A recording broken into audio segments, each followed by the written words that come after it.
Atau Ya. gimana sih? Ya. Aderion sama Wahyu. Dari tim Muslim, Ustadz Alif sama Abdul Amirli. Oke. Oke?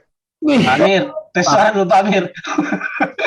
Abdul Amir ini lagi makan dulu, tes suara dulu. Coba, Pak Amir. Ya, saya sambil bantu-bantu lah. Ya kan, kalau Pak Amir belum ini. Narasumber resen semua dong. Narasumber pada resen semua. Aderion resen, Wahyu resen, Halo, Ustadz Alif selamat malam resen. semua. Assalamualaikum warahmatullahi wabarakatuh. Pak Ustadz Alif resen Pak. Waalaikumsalam warahmatullahi Amir resen. Iya. Oke, timer udah siap, Bobi. 5 menit Yang penting terus. kan sudah dapat daging semua toh. Wah, alhamdulillah. Sudah makan daging kurban semua toh. Betul juga Pak Amir. Nanti itulah makanya yang kita yang penting mau di kita bagian daging diskusikan. kurban. Itu makanya yang kita diskusikan, makanya korban itu. Jangan sampai menyesal nggak makan daging kurban lo ya. Iya. Pak Amir, resen Pak Amir. Ya kan? Udah, Pak Amir belum resen. Oke, mana? Saya ada tamu Kang Langit juga ini, aduh. Kang Langit lagi ke MDM lagi. Oh gitu. Pantas Iya. kita dia di sini. Dia lagi sana. Nggak apa-apa. Ini Ini Bang Awi kesini. Ini pakai Padahal saya di sini. ini mau pakai helm atau enggak nih? Pakai helm enggak? Oh, pakai helm. Gua nggak lepas helm aja ya. Lepas helm aja, nggak ada razia. Tenang aja. Enggak ada lagi. Biar cepet bunting deh kalau nggak pakai helm. Oh iya. Gue sambil nyeker nggak apa-apa ya. Nyeker nggak Nggak apa-apa. apa ya. Silakan. Ya, gimana? Silakan Bobby? digas. Kalau mau gas, gas aja. Di setting dulu timernya gimana, Bobi? 5 menit gitu aja bikin. Sudah. Timer udah. Share screen. Belum share screen.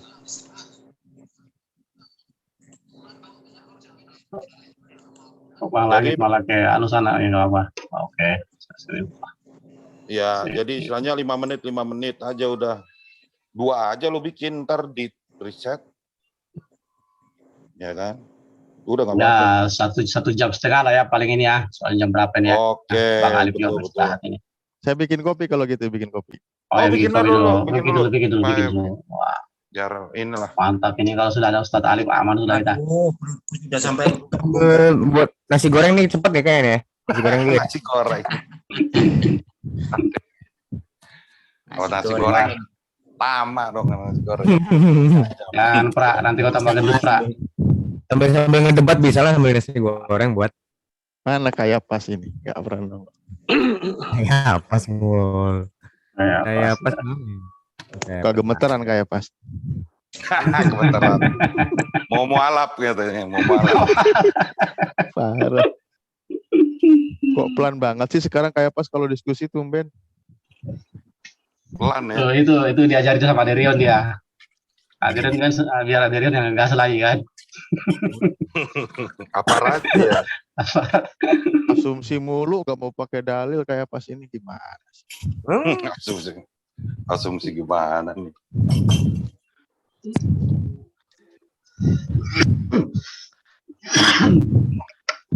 Oke, mungkin bisa Sama ya Derion Dipra ya. ya. 5 menit pertama mungkin kan dari opening statement Kristen dulu ya kan. Siapa dulu nih yang bikin nih? 5 menit opening statementnya. Silakan Aderion. Bobi sebagai moderator oke ya. Dia penasaran Bang Alif dengan sebenarnya dia sudah bahas kemarin dengan Bang Zuma itu. Oke ya. Jadi istilahnya narasumber yang berbicara kita kita ini hanya monitor. Bentar, Awi berarti Pak Awi nggak bicara ya? Enggak. Oke. Kadang ikut bicara kalau Pak Amir lagi ini. Oh, Ya nggak apa-apa. Silakan. Oke, berarti Kalau masih ada waktu, saya ikut bicara. Kalau Bang Alif sudah pakai waktu semuanya, saya nggak ikut bicara. Silakan. Oke, berarti pembicara utamanya Pak Ustadz Alif sama Pak Amir ya? Ya. Oke, Pak Awi backup. Dari Kristen berarti Pak Wahyu sama Pak Aderion. Pak Ade. Sipra. Sipra. Wahyu opening ya, Wahyu. Wahyu. Tes. Oh, Bagus. Opening ya. Perhatiin Iya, waktu iya. ya, 5 menit doang nih. 5 menit waktunya. Jadi dimanfaatkan ya. Ini Kata-kata opening opening statement mengenai Opening temanya statement. korban ya. Jadi Hmm. sesuai dengan akidah dulu lah opening itu kan. Jangan ke seberang dulu ya. Makna korban di kekristenan di Bible itu apa sebenarnya maknanya. Oke?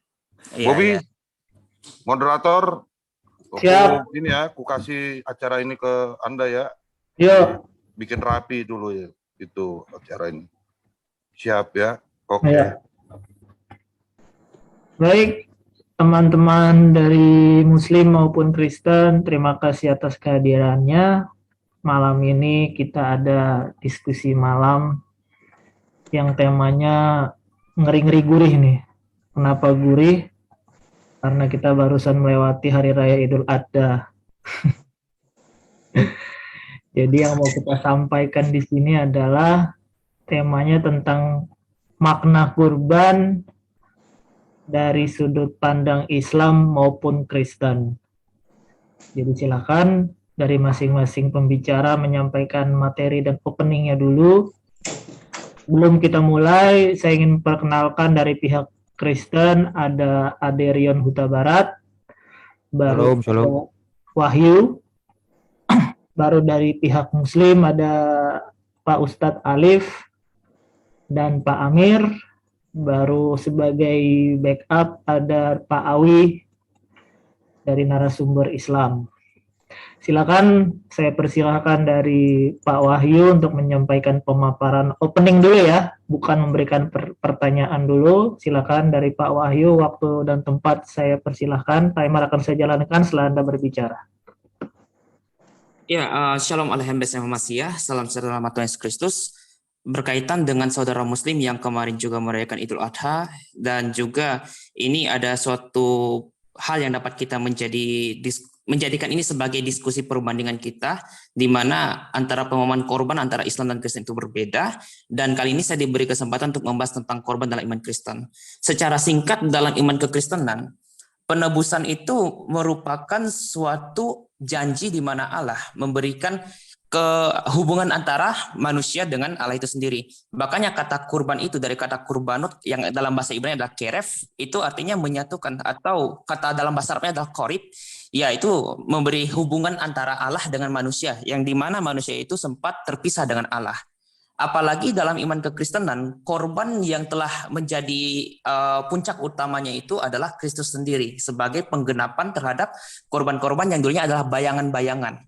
Dalam Ibrani 10:1 dikatakan bahwa di dalam hukum Taurat hanya terdapat bayangan saja dari keselamatan yang akan datang dan bukan hakikat dari keselamatan itu sendiri.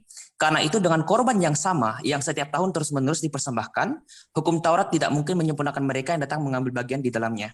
Karena ini juga menjadi fakta yang menunjukkan ketika orang memberi bakaran, dan itu juga pernah disampaikan oleh Nabi Daud dalam Mazmur 51, di mana Allah itu tidak berkenan dengan korban bakaran seseorang jika dia hanya memberikan korban itu sendiri tetapi belum mendapatkan keselamatan itu.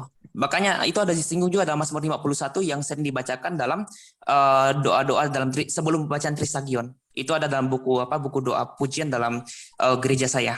Dan terlebih lagi dalam iman kekristenan itu, saudara Muslim mungkin akan berpikir ini adalah ajaran Paulus. Tapi kalau dilihat sebenarnya bukan ajaran Paulus.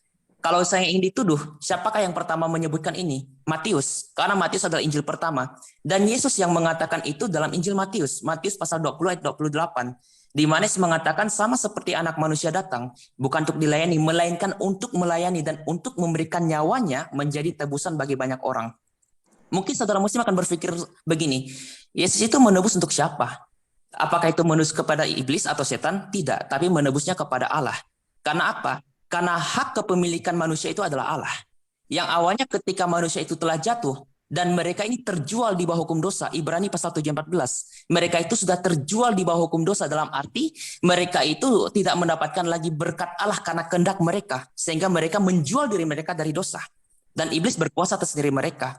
Tetapi karena kurban itu yang telah Yesus berikan dalam Ibrani pasal 11 tadi, dia memberikan kurban kepada Allah sehingga hak kepemilikan itu ada kepada Kristus, sehingga Kristus turun dalam kerajaan maut, 1 Petrus 3:18. Dan dalam iman kekristenan, dia turun dalam kerajaan maut untuk mengambil antara Adam, Nuh, sampai keturunan perjanjian lama. Dan juga dalam era perjanjian baru itu, mereka dikembalikan di hadapan Allah.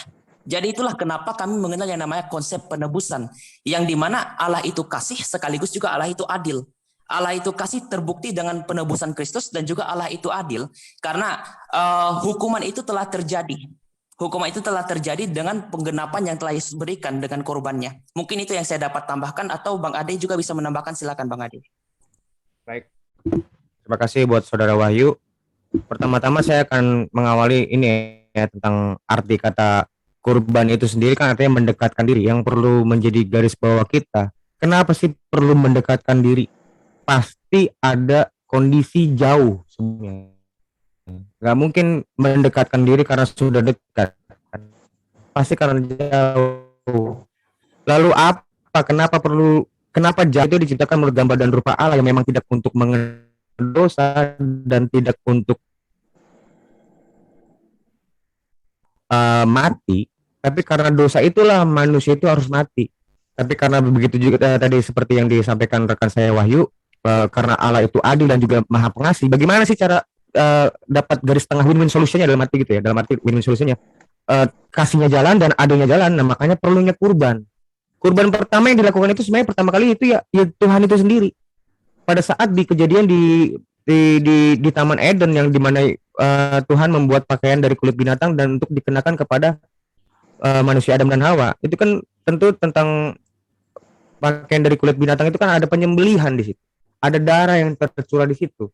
Nah, itulah kenapa setiap nabi itu, bahkan dari zaman, bukan nabi ya, tokoh-tokoh di dalam Alkitab, bahkan dari zaman Habil pun, Kain Habil itu sudah mengenal.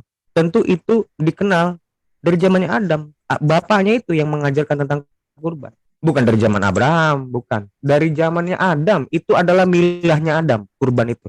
Seluruh nabi semua itu melakukan kurban, termasuk Nuh, termasuk Abraham, you name it. Lalu bagaimana? Tentu tentang apa keselamatan itu tentu bukan dari binatang. Waktu habis. Maaf, sorry. Terima kasih. Iya, waktu habis, sorry ya Pak Ade ya. Silakan, terima kasih pemaparannya. Di situ tadi teman-teman Kristen ingin mengatakan bahwa kurban itu sendiri sebenarnya sudah dilakukan dari zamannya Nabi Adam, Habil, dan tadi Pak Wahyu juga menambahkan bahwa puncak dari kurban itu sendiri adalah yang dilakukan oleh Yesus Kristus. Oke, dari teman-teman Islam yang mau pertama kali siapa? Silakan Pak Amir. Silakan langsung dimulai saja. Saya akan jalankan waktunya setelah berbicara. Ya.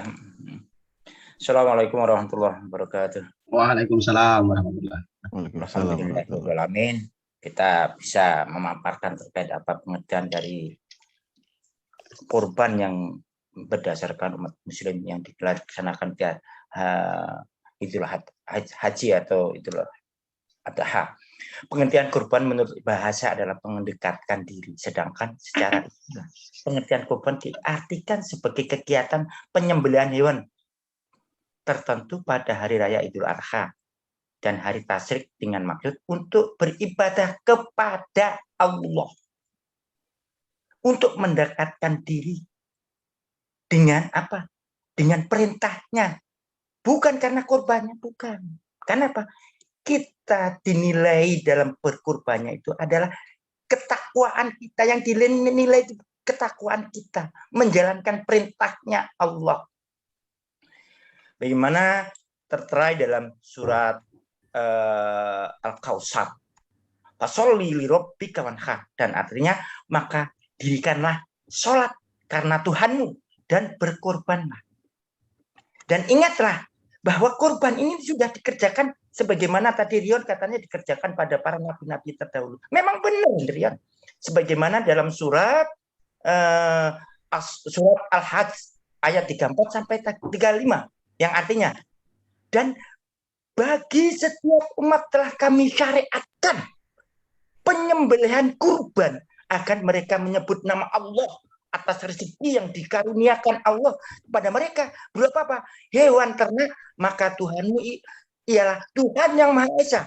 Karena itulah berserah dirilah kamu kepadanya dan sampaikanlah Muhammad kabar gembira kepada orang-orang yang tunduk patuh kepada Allah, yaitu orang-orang yang apabila disebut nama Allah hati mereka bergetar, orang yang sadar atas apa yang menimpa mereka, dan orang-orang yang melaksanakan sholat, dan orang-orang yang menginfakkan sebagian rezeki yang kami karuniakan kepada mereka.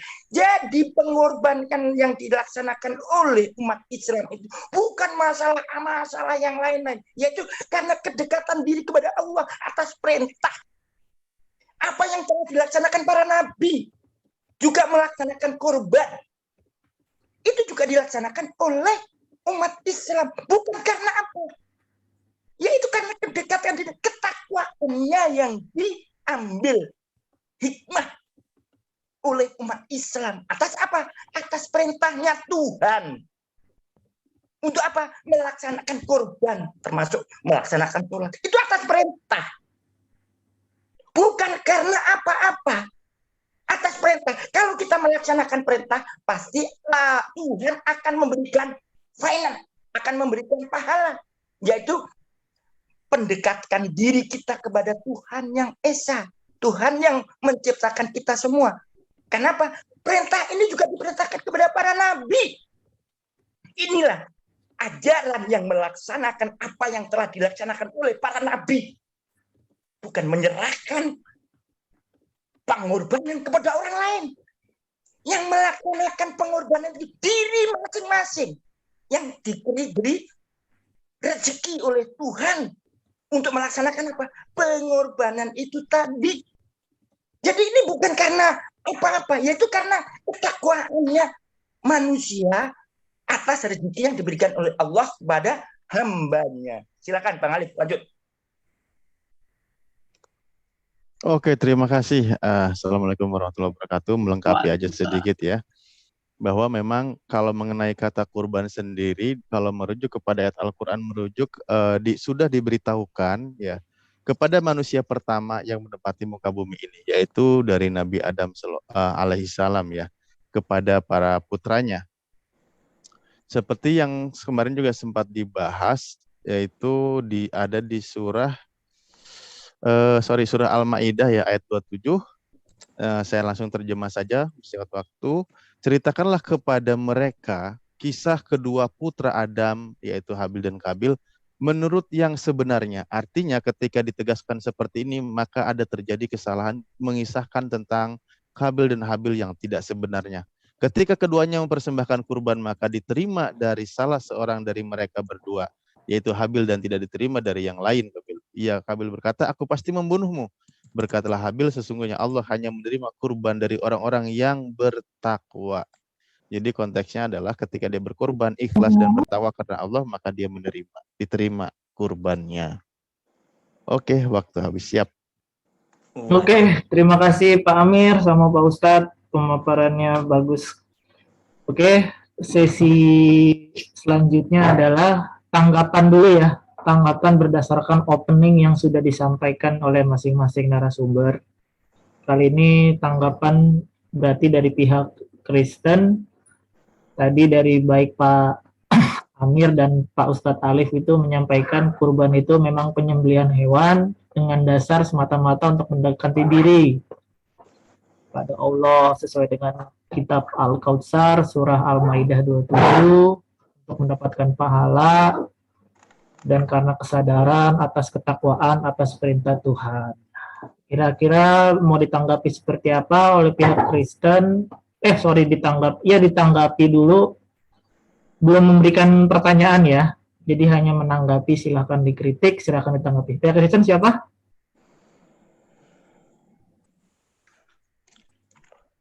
Mau Sudah, Wai. Bang Ade, saya ya? Duluan aja, nggak apa-apa duluan. Oh ya udah deh. Tapi Ya. kalau boleh tahu, izin dulu moderator ini sampai jam berapa? Kalau saya boleh tahu. 1,5 jam semenjak dimulai tadi. Oke. Ya. Ya, sebenarnya tadi saya tertarik dengan argumentasi yang diangkat oleh Pak Abdul Amir ya, kalau saya tidak salah. Pak Abdul Amir memberi penjelasan bahwa kata kurban itu adalah pendekatan. Ya, saya juga menjelaskan hal itu, sama. Kata keref dari kata kurbanat itu, ya artinya mendekatkan diri. Dalam bahasa Arab yang artinya korib. Tapi yang menjadi pertanyaan saya itu, suatu kurban yang diberikan oleh saudara Muslim dalam perayaan Idul Adha ini, apakah sama dengan konsep penebusan dosa dalam pemikiran orang Yahudi dan juga orang Kristen, khususnya dalam hukum sistem Taurat yang mengatakan darah itu bisa memberi tebusan kepada seseorang. Dan juga ini yang pertama ya, yang kedua saya juga ingin bertanya tentang dalam pemahaman Islam, jika seandainya darah itu menjadi tebusan, darah itu apakah dibuang dalam tanah atau diberikan kepada mezbah atau seperti apa? Karena setahu saya kalau dalam sistem Yudaisme darah itu diberikan persembahan di hadapan mezbah, mezbah bakaran ya kalau saya nggak salah. Mungkin nanti Bang Ade bisa koreksi. Dan itu yang menjadi pertanyaan kedua saya. Jadi ada dua esensial pertanyaan saya. Pertama, apakah dalam perayaan Idul Adha itu darah yang dicurahkan oleh saudara Muslim dari korban binatang ini menjadi tebusan? Dan kedua, jika tebusan itu benar, apakah darah ini diberi persembahan atau dibuang ke tanah? Itu aja. Terima kasih. Mungkin Bang Ade mau tambahkan, silakan. Oke, terima kasih. Tadi kan kita sepakat bahwa ini kesepakatan kita ya, bahwa masing-masing paparan kita semua itu kita sepakat bahwa kurban itu artinya mendekatkan diri. Jadi itu nggak perlu kita perdebatkan lagi. Nah, sebenarnya kalau tentang hanya alasan takwa atau ketaatan kita pada Tuhan, tentu tentang perintah-perintah yang lain juga kan menuntut kita untuk taat toh. Contoh misalnya sunat, ya kamu taat lah sunat, sholat juga sunat. Itu pun juga perintah untuk ditaati. Tapi saya nggak melihat dari paparan teman-teman Muslim tentang makna kurban sendiri itu apa. Kenapa harus binatang disembeli? Kalau cuma taat dong semua juga menuntut ketaatan, Pak. Kenapa harus ada darah? Ada apa meaning dari darah itu? Kenapa mesti binatang? Nah itu yang mesti dijelaskan. Kalau kami menjelaskan itu dengan mudah sekali bahwa darah itu di dalam darah itu terdapat nyawa. Itulah sebagai pengganti kita yang harusnya kita mati akibat dosa dilimpahkan ke binatang.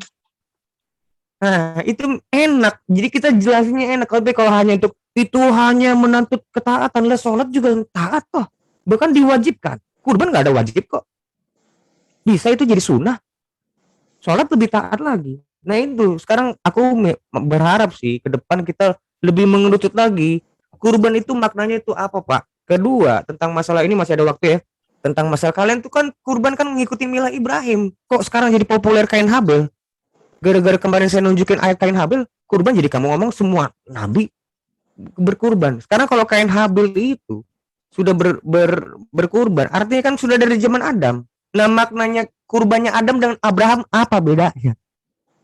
Nah itu saya mau ke depan dapat info yang baru gitu. Kalau bukan hanya kamu hanya mengikuti perintah, nggak usah lah. Kalau kayak gitu tergantung iman kalian masing-masing. Ya kira-kira untuk itu dari aku cukup dari sekian aja dulu sementara ini. Gitu aja dulu. Nanti kita nyambung ke pertanyaan yang lebih dalam lagi. Silakan. Ya masih ada 2 menit. Apa kamu di stop aja? Stop ya? Atau gimana?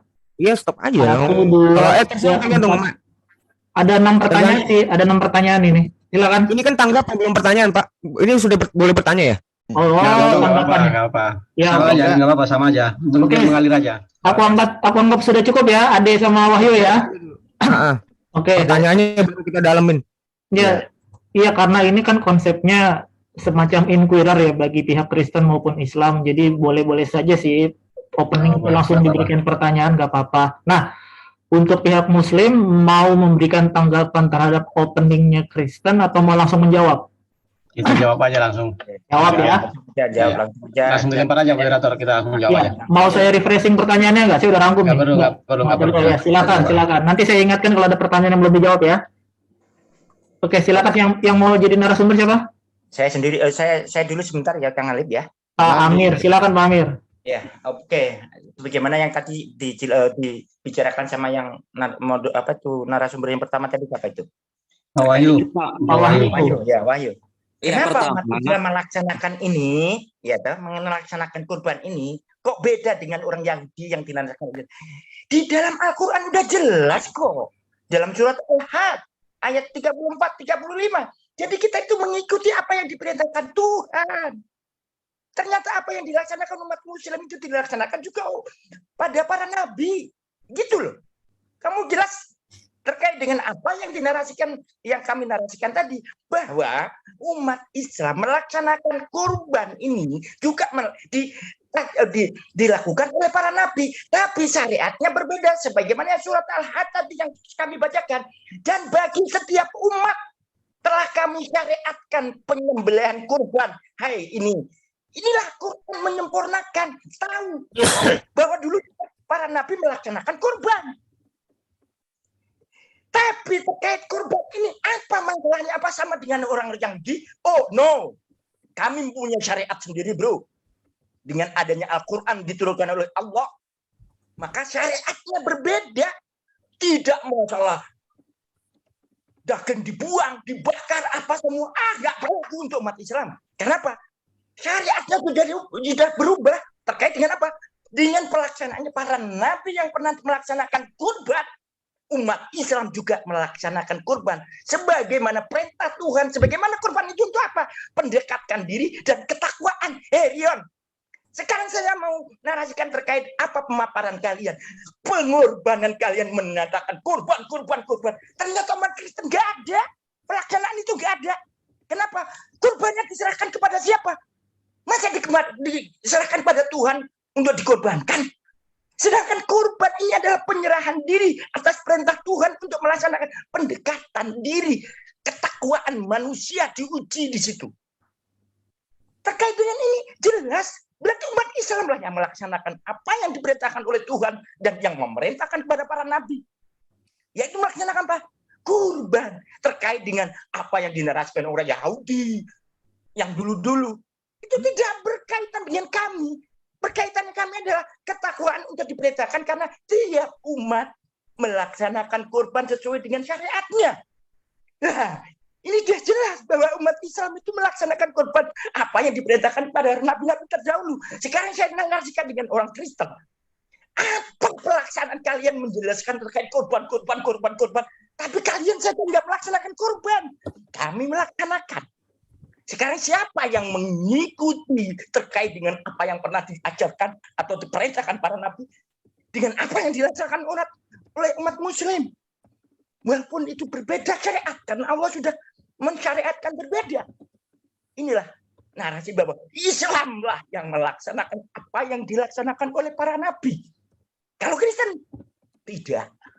Kenapa? Tidak ada terkait dengan apa yang dilaksanakan kurban sebagai pengorbanan yang pernah dilaksanakan oleh para nabi. Silakan, Bang. Lanjut.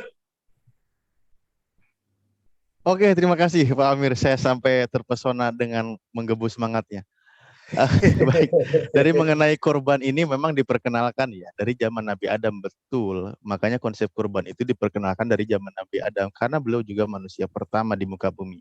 Makanya tadi ayatnya sebutkan sampaikanlah berita yang benar, yang sebenarnya, berarti ada tanda kutip ketika ada yang menarasikan tentang bagaimana peristiwa kurban pada zaman Nabi Adam. Lalu kami diperintahkan untuk mengikuti apa yang disyariatkan, ya disebutnya apa? Yang disyariatkan oleh Nabi Ibrahim. Makanya ini terkorelasi dengan di surah Al-Baqarah beberapa ayat. Bagaimana ketika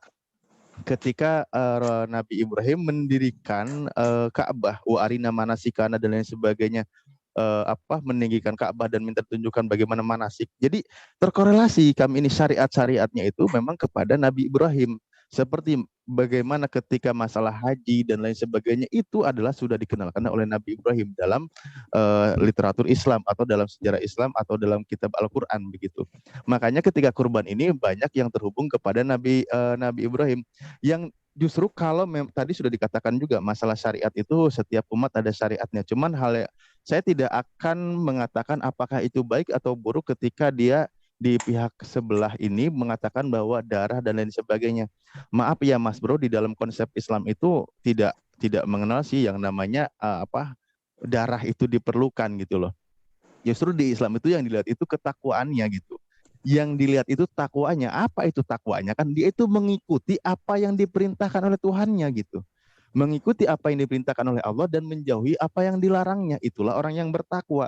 Makanya ketika berkurban ini adalah perintah, seperti di surat Al-Kautsar juga tadi ada, juga dicontohkan oleh Nabi Ibrahim dan juga beberapa ayat di surat Al-Hajj tadi dikatakan, maka fungsinya apa? Untuk bertakwa. Lalu bagaimana yang dikurbankan itu dagingnya dibuang, nggak dipakai di kita. Daging lagi. Darah. Karena darah itu haram buat kami untuk dimakan gitu loh. Apalagi darah daging kurban, daging itu sapi itu ya. Yang perlu dimakan, dikonsumsi itu adalah si dagingnya itu. Bahkan banyak dalam syariat kami itu dibagikan sebagai sedekah juga. Ketika itu sampai kepada orang. Siap. Ya, terima kasih. Terima kasih. Tadi katanya waktu ada Rion dibagikan 2 menit buat kita. Nah, enggak, semuanya sama-sama 5 menit, Ustaz. Oh, enggak, kirain tadi dicukupkan Gitu kan? dikasihkan ke kita. Iya. Sorry, maaf. Aku takut salah. Benar kan? Semua sama 5 menit kan? Iya, sama 5 menit. Iya, benar. Iya kan? Maksudnya tadi ada 2 menit mau disedekahkan Muslim katanya Rion. Oke, nggak apa-apa. Oke, silakan moderator. Iya. Pertanyaannya dari pihak Kristen, apakah darah Islam memberikan tebusan? Tidak diperlukan. Darah itu dibuang, tidak diperlukan. Oke, kayaknya udah terjawab semua ya. Nanti mungkin ada Rion sama Wahyu, kalau memang ada yang masih belum puas ditanyakan lagi. Cuma tadi aku dapat tanggapan dari pihak Islam nih, dari Pak Amir.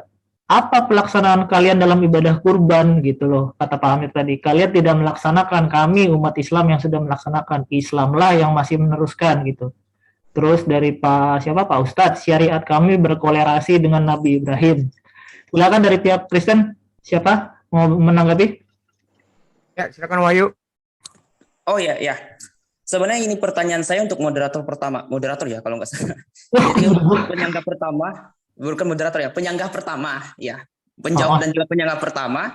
Tapi yang menjawab itu yang lebih spesifik kepada Pak Iwan ya, Pak Iwan ya. Maaf tadi agak lupa namanya. Pak Alif. Maaf ya Pak Alif, ya. Jadi gini, argumentasi yang dikatakan bahwa itu ada dalam Al-Quran, ya sama seperti yang Bang Adi katakan, tidak ada maknanya, tetapi hanya sekedar nakli, yaitu ada tertulis secara dalil, dan ini hanyalah syariat. Yang kedua hanya ketundukan, dan ini syariat yang tidak dapat diubah.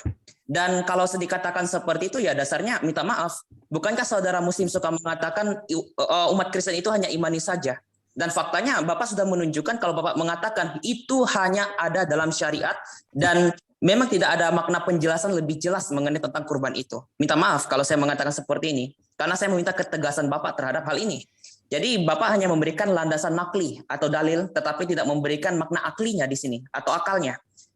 Makna dari penebusan itu apa? Hanya sekedar mengingat saja.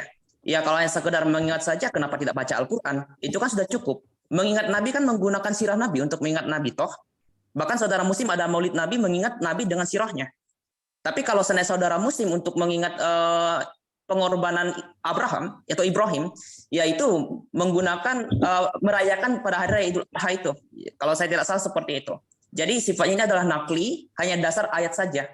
Dan yang kedua tadi Pak Iwan sudah memberikan tanggapan bahwa dalam Muslim itu pengorbanan itu bukan darahnya yang utama. Ya pada dasarnya ini sudah membantah argumentasi yang pertama yang mengatakan ini meneruskan para nabi dahulu. Karena para nabi dahulu konteksnya adalah darah itu sendiri. Karena darah itu adalah nyawa dari binatang itu menjadi tebusan untuk nyawa seseorang yang telah berdosa ini. Jadi kalau dikatakan sama ya minta maaf. Mungkin sama, tapi syariatnya sudah diubah. Ya saya rasa dalam saudara Muslim juga ada perubahan dalam konteks penebusan itu. Dalam iman Kristen mungkin penebusan itu tidak menggunakan korban binatang. Karena apa? Karena puncak penebusan itu sudah kita katakan tadi dalam Ibrani 10, penebusan itu telah berpuncak pada Kristus sendiri sebagai anak domba Allah. Bahkan Yesus mengatakan rombaklah bait suci ini. Rombaklah bait ini aku akan mendirikan dalam 3 hari. Dia menunjukkan sebagai bait Allah. Apalagi korban atau kurban dalam sistem orang-orang Yahudi itu pada bait Allah. Mungkin Bang Ade ingat ayat yang mengatakan bahwa korban itu harus di bait Allah. Jadi Kristus memberikan dirinya sebagai korban dan juga sebagai penebusan. Dan itu telah ditegaskan dalam Matius 20 ayat 28 tadi. Dan kami sudah menjalankan itu dengan mereka apa? Ya yang disebut dengan Ekaristi itu. Dan itu selalu kami jalankan setiap minggu. Khususnya saya dengan Bang Ade dari Gereja Ortodoks. Ya mungkin itu yang ingin saya sanggahi. Mungkin dari Bang Ade bisa memberi tambahan, silakan Bang Ade. Oke, siap. Terima kasih. Ini aku kasih dalilnya ayatnya. Tadi udah cukup Ini dalilnya tentang masalah kami melakukan kurban enggak? Nah ini dia. Yesus berkata kepada murid-muridnya, dan ketika mereka sedang makan, Yesus mengambil roti, mengucapkan berkat, memecah-mecahkannya, lalu memberikannya kepada murid-muridnya dan berkata, ambillah, makanlah, inilah tubuhku. Itulah daging kurban yang kalian itu. Sesudah itu ia mengambil cawan, mengucapkan syukur, lalu memberikan kepada mereka yang berkata, minumlah kamu semua dari cawan ini. Sebab inilah darahku dari perjanjian yang ditumpahkan bagi banyak orang untuk pengampunan dosa. Itu yang kami lakukan. Di mana tubuhnya Yesus itu tidak seperti tubuhnya kambing. Kambing itu dibakar jadi debu menjadi debu. Tapi tubuh Yesus dan darah Yesus itu bangkit. Itulah kurban kami yang sekali dan untuk selama-lamanya. Makanya kami tidak lagi melakukan kurban hewan. Kurban hewan itu kan sepertinya sementara, Pak. Nggak ada hewan menyelamatkan manusia. Memang konsep konsep kurban itu di dalam nabi-nabi itu, Pak, semua tentang dosa. Nah, sekarang kan permasalahannya kalian itu kan katanya pelanjut yang nabi sebelumnya, ya kan?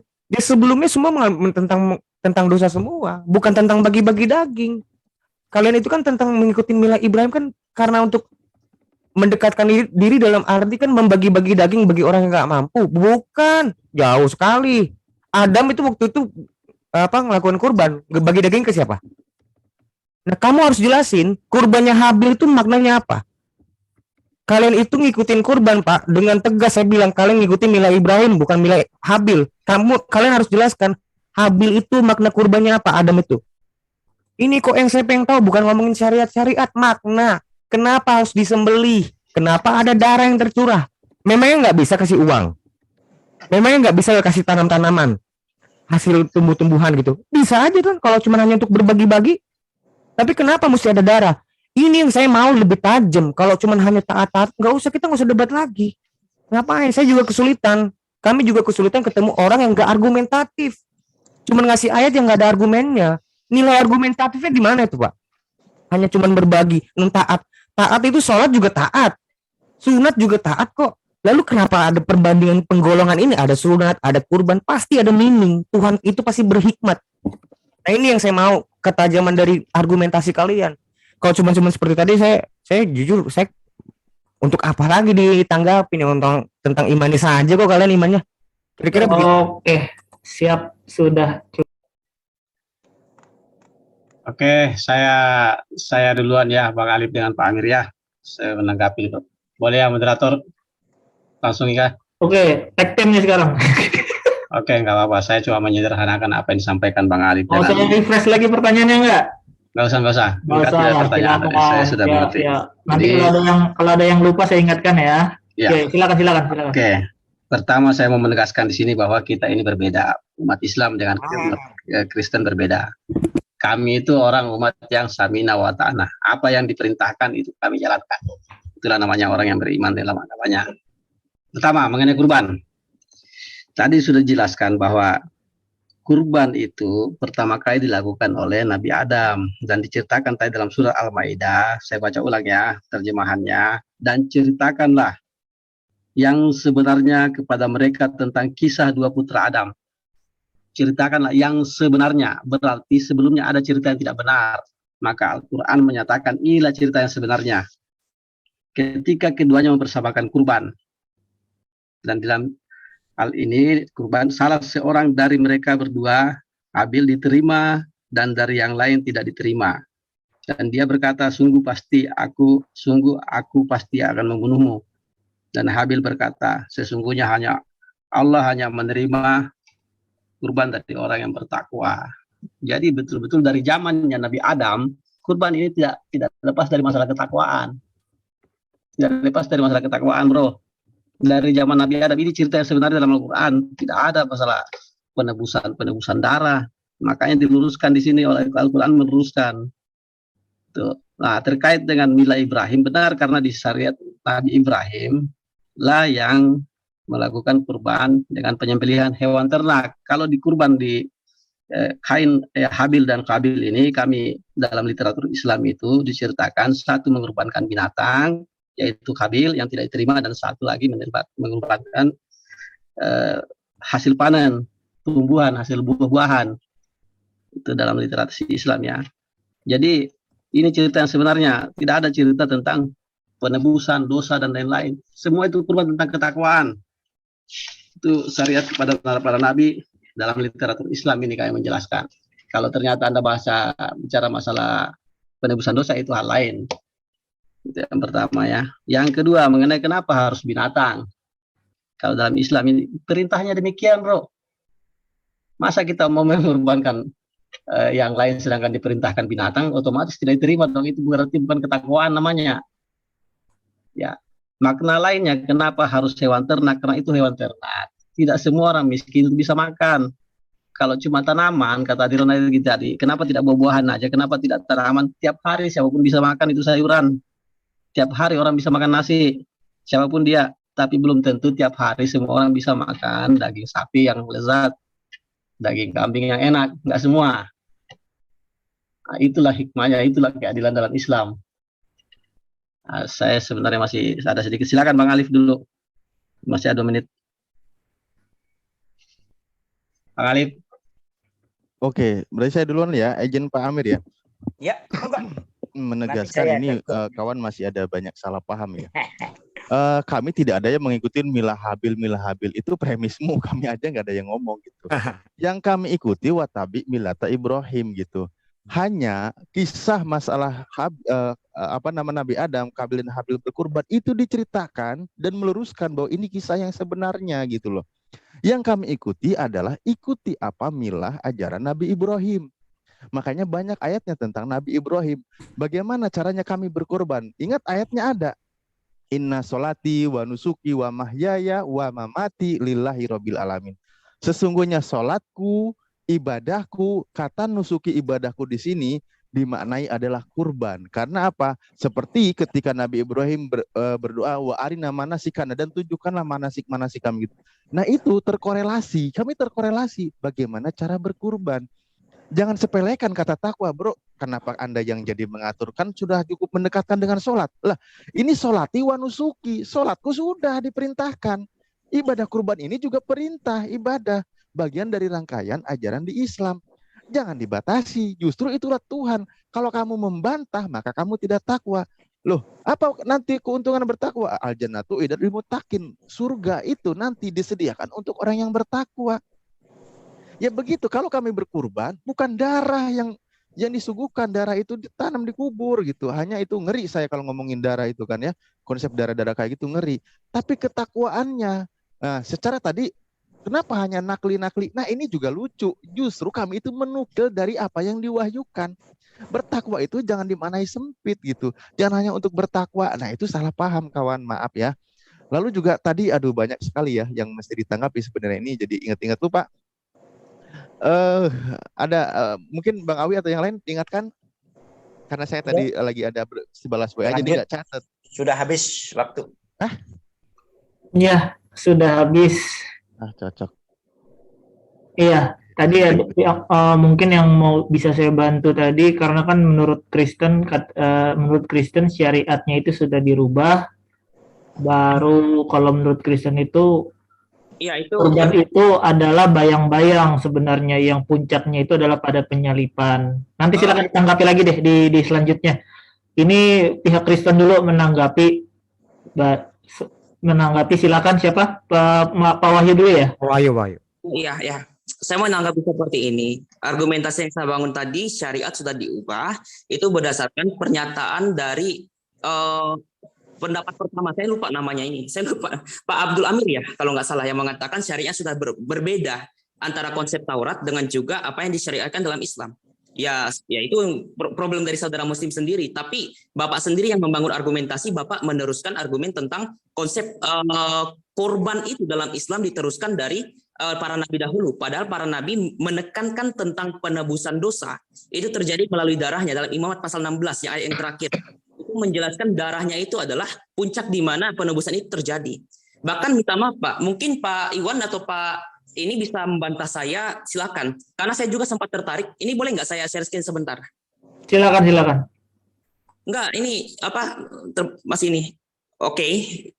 Sebentar, saya sekitar bulan yang lalu ya, bukan bulan lalu, 2 bulan yang lalu, saya sempat foto bukunya Fatimah Az-Zahra. Fatimah Az-Zahra ini sempat mengutip dalam suatu riwayat yang mengatakan seperti ini. Dari Ali dia berkata, aku Fatimah Abbas dan Zaid bin Haritsah sedang berkumpul bersama Rasulullah SAW dan bla bla bla sampai sebagainya, dikatakan seperti ini. Fatimah, bangkitlah, mendekat dan saksikanlah hewan korbanmu, karena pada tetes pertama darahnya Allah mengampuni setiap dosa yang pernah kamu lakukan, dan katakanlah sesungguhnya salatku, ibadahku, hidup dan matiku adalah bagi Allah, Tuhan seluruh sekalian alam, dan tidak ada sekutu baginya. Ini ada diberikan katanya menebus dosa di bagian footnote-nya. Halaman yang ke-18, halaman yang ke-18 seperti ini. Sambungan Rasulullah, apakah itu khusus bagimu dan keluargamu saja mengenai akikah? Tanya seorang sahabat. Tidak, tetapi untuk kami dan juga seluruh kaum muslim, jawab Rasulullah. Diriwayatkan oleh At-Tabari dalam Mujam Al-Kabir, Al-Hakim dan sebagainya. Fatimah, bangkitlah, mendekatlah ke hewan korbanmu dan saksikanlah pada tetes pertama darahnya Allah mengampuni dosa-dosamu yang telah lalu. Tadi ada argumentasi yang mengatakan tidak ada konsep darah itu berkaitan dengan darah yang bisa menebus dosa manusia, tetapi darah itu dibuang di tanah. Ya, tapi ini bagaimana dengan informasi seperti ini? Buku ini saya dapatkan dalam buku ini, Musnad Fatimah Az-Zahra, sudah tidak terbit lagi, tapi saya sedang lagi mencari. Bahkan kalau saya diberi kesempatan waktu, saya akan mencari edisi kopinya, nggak masalah. Dari riwayat Jalaluddin As-Suyuti, judulnya Musnad Fatimah Az-Zahra, ya, penerjemah Ali Mustafa Yakub.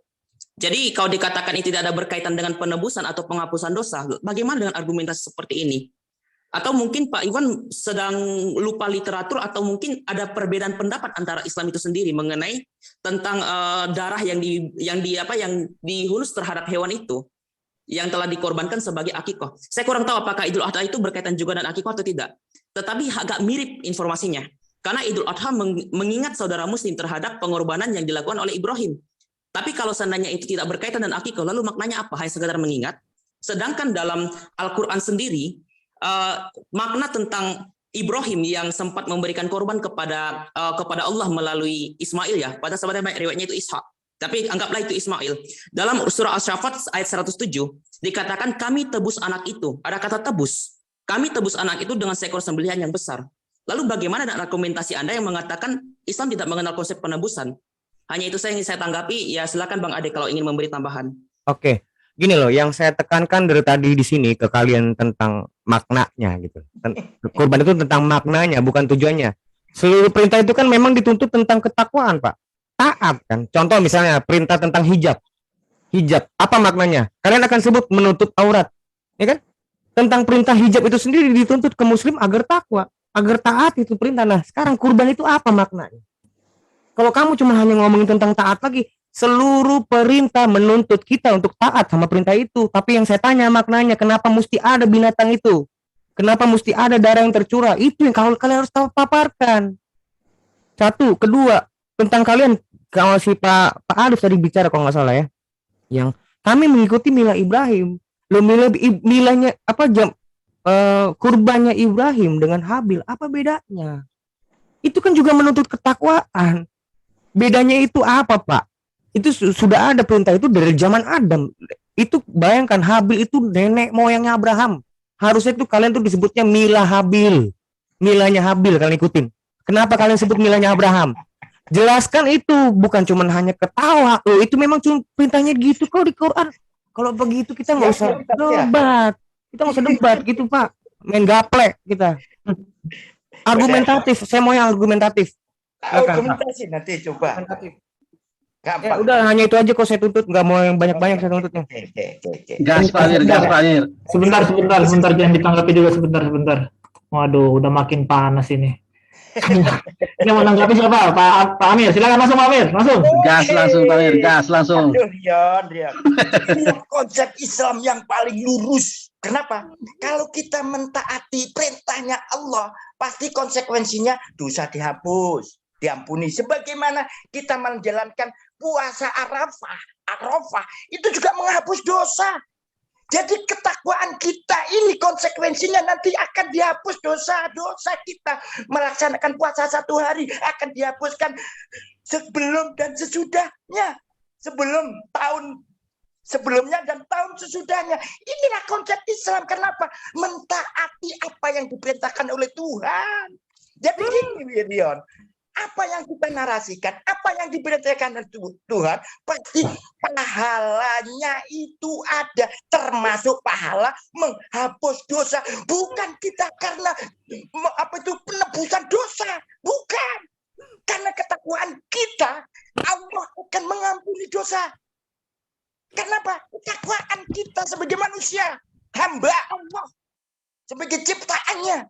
Karena kita merasa butuh Tuhan. Tuhan memerintahkan, pasti konsekuensinya akan diberi pahala, termasuk dihapuskan dosa. Bukan kita menyerahkan dosa kepada orang lain. Dengan dibunuhnya manusia menebus dosa kalian. Itu namanya menyerahkan dosa kalian sendiri kepada orang lain. Ternyata kalian nggak melaksanakan apa yang diperintahkan sebagaimana dibawakan oleh para nabi. Di sini hadis, di sini juga hadis diriwayatkan oleh siapa itu? Di dalam hadis ada gini. Tidaklah pada hari nahr manusia beramal suatu amalan yang lebih dicintai oleh Allah dibandingkan mengalirkan darah dari hewan kurban yang akan datang pada hari kiamat dengan tanduk, kuku, rambut hewan kurban tersebut, dan sesungguhnya darah tersebut akan sampai kepada ridho Allah sebelum tetesan darah tersebut jatuh ke bumi. Maka bersihkanlah jiwa kalian dengan berkorban. Jadi korban kami sebagai umat Islam bukan karena kita menebus dosa, bukan. Karena ketakwaan, sehingga ketakwaan kita itu akan dibalas oleh Allah dengan apa? Dengan dihapus dosa-dosa kita. Bukan menyerahkan korban kepada manusia lalu kita dihapus dosanya. Itu namanya menumbalkan manusia untuk penebusan dosa kalian. Sedangkan kalian tidak melaksanakan apa yang dilaksanakan oleh para nabi. Yaitu apa? Berkorban. Hanya umat Islam lah yang melaksanakan korban untuk dirinya sendiri. Untuk pribadinya masing-masing. Bukan diserahkan kepada orang lain. Inilah konsep yang real sebagai manusia yang berotak atau berakal. Silakan Bang Ari. Oke, terima kasih. Silakan Bang Ali dulu ya. Silakan Bang Ali. Siap. Selesaikan 2 menit. Silakan. Oke, baik. Terima kasih kawan. Tadi Anda menarasikan dalam satu literatur. Saya tidak akan bantah, malah saya akan dukung penjelasannya. Oke kawan, saya dukung penjelasannya begini. Ketika ya Anda berkeringat, keringat Anda berjatuhan, maka keringat Anda itu akan digaji. Bukan berarti masalah keringatnya, tentu dari kerja keras Anda gitu. Ketika membahasakan darah, tetesan darahnya itu akan bernilai pahala, bukan darahnya juga bro yang dihitung. Bahwa niat keikhlasannya itu yang perlu kamu tahu, yaitu ketakwaannya. Kalau saya membahas tentang takwa, mungkin 3 hari 3 malam saya di FIC nggak pulang-pulang ini. Karena sangat melingkupi semua dari ayat Al-Quran gitu bro. Makanya tadi hanya takwa. Kawan, sorry, takwa itu banyak, luas sekali. Makanya ingat bagaimana niat. Tadi saya sudah katakan, inna sholati wa nusuki wa mahyaya wa mamati lillahi rabbil alamin la syarikalahu wa bidzalika umirtu wa ana minal muslimin. Wa mana minal musyrikin. Sorry kalau ini salah. Jadi ini sesungguhnya sholatku sudah jelas, ibadahku, kurbanku itu, hidupku dan matiku hanya untuk Allah, tidak menyekutukan Allah dan lain sebagainya. Itu loh poinnya, mengikuti apa yang diperintahkan gitu loh. Ya, mengenai tentang narasi ada darah, iya bukan poin darahnya, itu sudah diperkuat di surah Al-Hajj. Sudah dipertegas ya. Ini kalau waktu panjang saya share screen, makanya kalau ngomongin takwa yang dianggap remeh tadi hanya takwa, ini saya bisa tambah lagi jadi seminggu gitu. Mengenai darah, kecuali nanti saya dikasih waktu 3 jam ya. Saya bolehlah paparkan di sini, kawan-kawan dengarkan semua. Lalu apa ya watabi milata Ibrahim, itu jelas kawan. Lalu mengenai masalah penebusan itu. Aduh, sorry kawan, yang diganti itu kan dari keikhlasannya maka ditebus, makanya kalimatnya fidaa ya. Diganti dari yang awalnya menyembelih Nabi Ismail diganti menjadi keibas atau kambing besar ya, gibas gitu. Nah, tolonglah hindari dulu bahasa ketika korban kami tebusan-tebusan dengan bahasa yang kamu giring mengenai pengorbanan Yesus ya, yang mati. Sebenarnya ketika Yesus mati itu darah-darah itu sebenarnya saya rasa ngeri. Bahkan tadi yang ayat yang Bro Adrian paparkan ya, menurut saya itu sebenarnya ayat yang perlu dimaknai gitu loh. Ya di kitabnya perlu dimaknai, kan ada kata roti dan lain sebagainya. Masa Yesus itu roti? Kan bukan. Ketika menyebut darah juga perlu Anda maknai gitu. Ayo Muslim itu lebih cerdas kok memaknai kalimat per kalimat dan maksudnya. Iya bro, makanya saya 3 hari 3 malam nanti. Siap. Oh iya Pak Ustadz, bentar. Lanjut.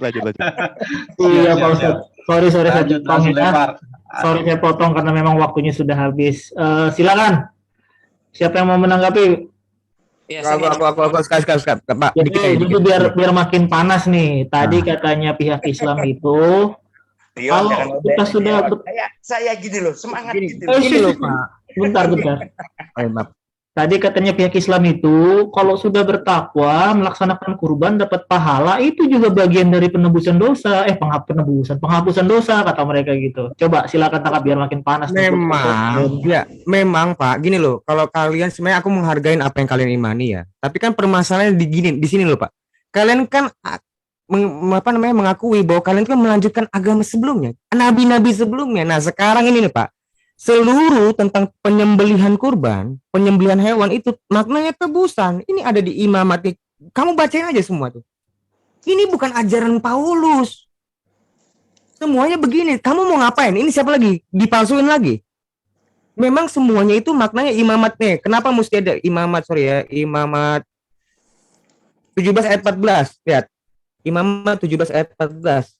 Ada makna darahnya, itu bukan ajaran baru, Pak. Ajaran kuno. 17 ayat 14. Lihat, kenapa mesti darah? Karena darah itu nyawa adalah segala makhluk. Yang harusnya kamu mati, darahnya binatang itu yang diserahkan, bukan darah kamu. Makanya kurban itu yang disembeli. Itu makna darah.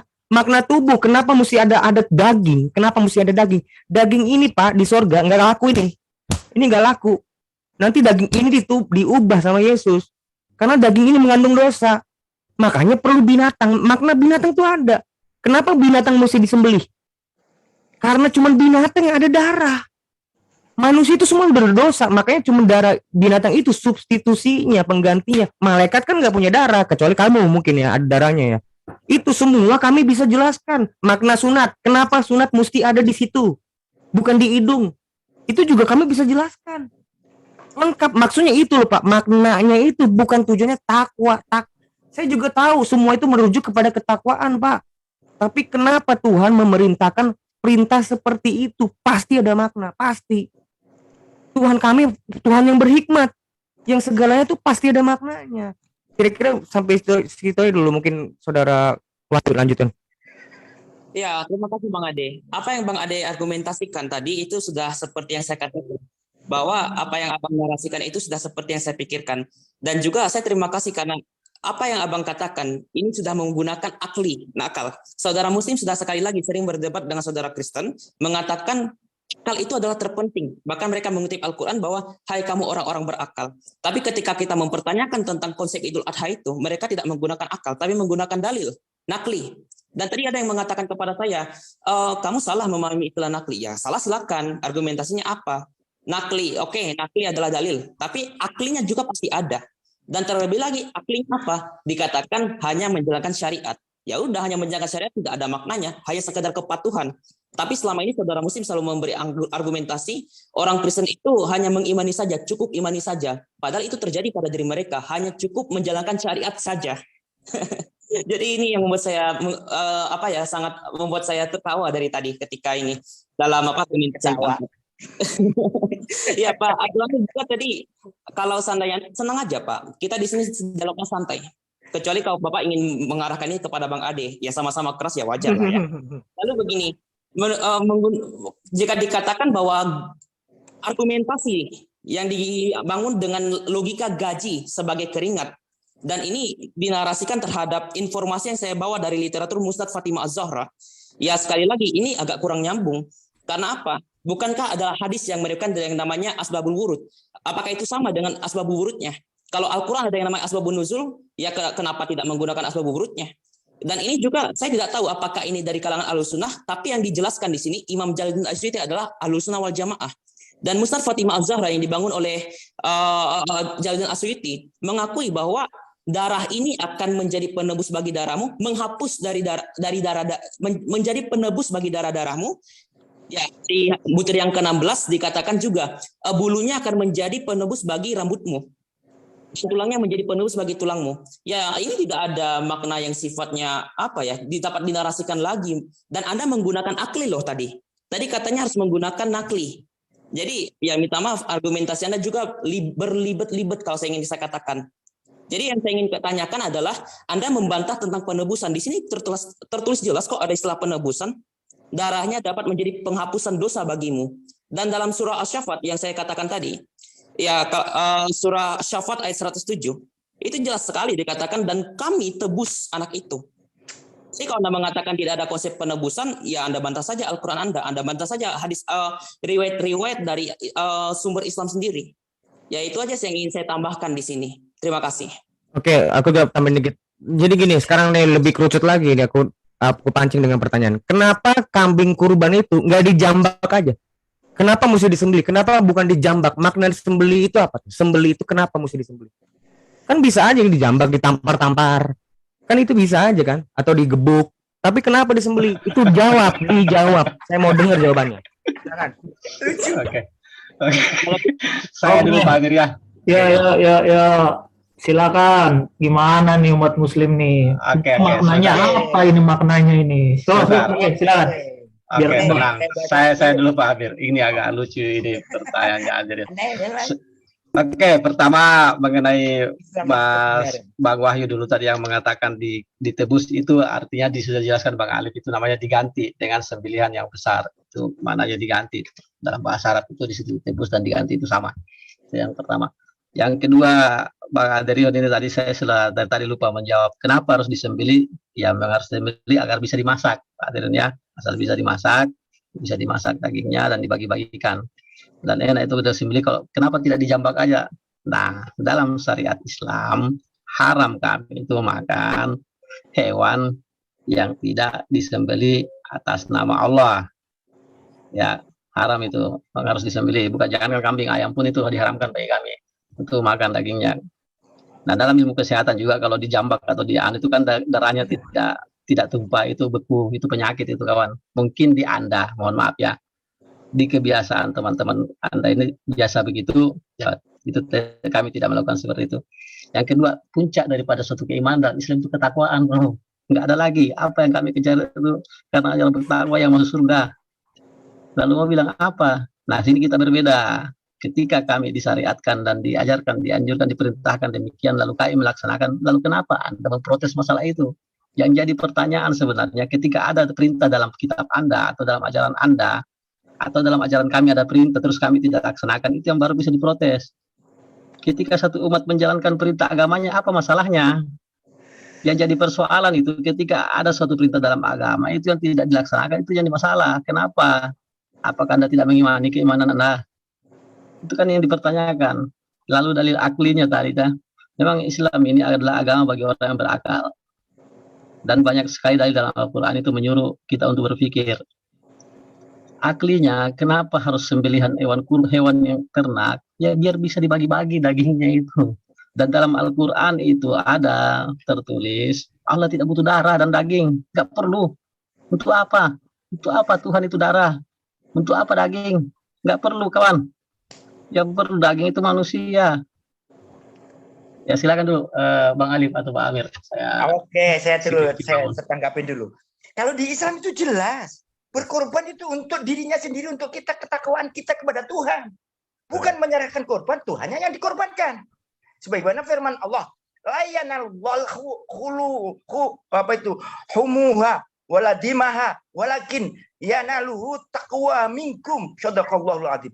Daging-daging unta dan darahnya itu sekali-kali tidak dapat mencapai keridhaan Allah, tetapi ketakwaan dari kamulah yang dapat mencapainya. Jadi masing-masing manusia yang mengorbankan korban hewan, bukan kita mengorbankan Tuhan. Ingatlah, bukanlah yang dimaksudkan hanyalah menyembelih saja dan bukanlah daging dan darah korban tersebut, karena Allah tidaklah butuh pada segala sesuatu dan dialah yang pantas diagung-agungkan. Ya Allah, harapkanlah dari korban tersebut adalah keikhlasan manusia untuk melaksanakan korban dengan diberi rezeki oleh Allah, sehingga dia bisa mengorbankan korban dengan keridhaannya Allah atas ketakwaan. Jadi yang disebut ketakwaan bukan kita mengorbankan Tuhan untuk menebus dosa kalian, karena yang diperintahkan oleh para nabi tapi dulu dijalankan oleh para nabi begitu juga. Walaupun syariatnya berbeda, tapi terkait dengan ketakwaan inilah yang dicari oleh manusia dan diridhoi oleh Tuhan. Bukan kita mengorbankan Tuhan, lalu kamu membicarakan korban-korban, tapi kamu nggak melaksanakan. Apa artinya korban? Terkait hal ini, kalian nggak melaksanakan. Umat Muslim yang masih menjalankan apa yang pernah dijalankan oleh para nabi. Mana ini yang benar? Orang yang menjalankan yang pernah dibawakan oleh para nabi atau orang yang menyerahkan korban pada Tuhannya? Ini yang harus sebagai manusia yang normal, akal lah yang berpikir di sini. Inilah Mas Wahyu yang namanya manusia yang berakal. Silakan, Bang. 37 detik, silakan. Enggak. Silakan bakal ditanggung ini. Ya, nggak apa-apa, saya lebihkan dikit lah, silakan. Sayang waktunya. Diskusi yang paling saya sukai malam ini ya. Iya dong. Kalau FIQ pasti beda. Bang Derion, kalau kambing dijambak-jambakin nanti malah ngajak berantem lagi kambingnya. Yon. Islam itu memang ada perintah masalah disembelih gini, Bang ya. Mengenai darah-darah itu ya. Narasi darah itu memang ada. Malah saya bantu loh kamu hadisnya. Misal begini ya, ini saya Terima kasih. Iya, ada narasinya. Contoh begini nih ya. Aduh, waktunya habis tapi maaf. Terusin. Sampai satu kalimat selesai. Sampai selesai, terusin. Kalau boleh sampai selesai, saya bacakan. Kalau nggak boleh, saya ini. Ya, jangan dipotong ya. Tiada satu amal pun yang dilakukan seorang anak manusia pada yaumin nahar, yaitu hari raya kurban, yang lebih dicintai oleh Allah selain menumpahkan mengalirkan darah dalam kurung hewan kurban yang disembelih, maka berbahagialah kamu karenanya. Tapi ingat kau itu, narasi kalimat itu maksudnya apa gitu. Kami ini disuruh memaknai setiap kalimat, yaitu menumpahkan darah. Karena apa? Dikunci tadi oleh ayatnya surah Al-Hajj. Pak Amir, saya juga jadi ikut terngap-ngap ini. Ya, bahwa bukan darah dan daging yang sampai kepada Allah. Tapi narasi menumpahkan darah itu maksudnya menyembelih. Kenapa disembelih, nggak dijambak atau dipukul, ditimpong, diapain gitu kan? Karena apa? Itu perintah. Dubiha itu wajib disembelih mengatasnamakan Allah. Bismillah, Allahu Akbar. Itu hadisnya banyak. Karena apa? Disuruh disembelih. Kalau perintahnya jambaklah kambing itu untuk dikurban, maka akan kami jambak, Yon. Saya perintahnya suruh sembelih gitu.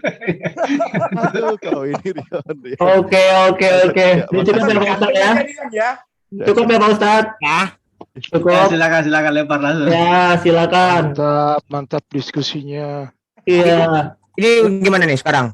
Iya. Aku nih. Lanjut. Nah. Iya.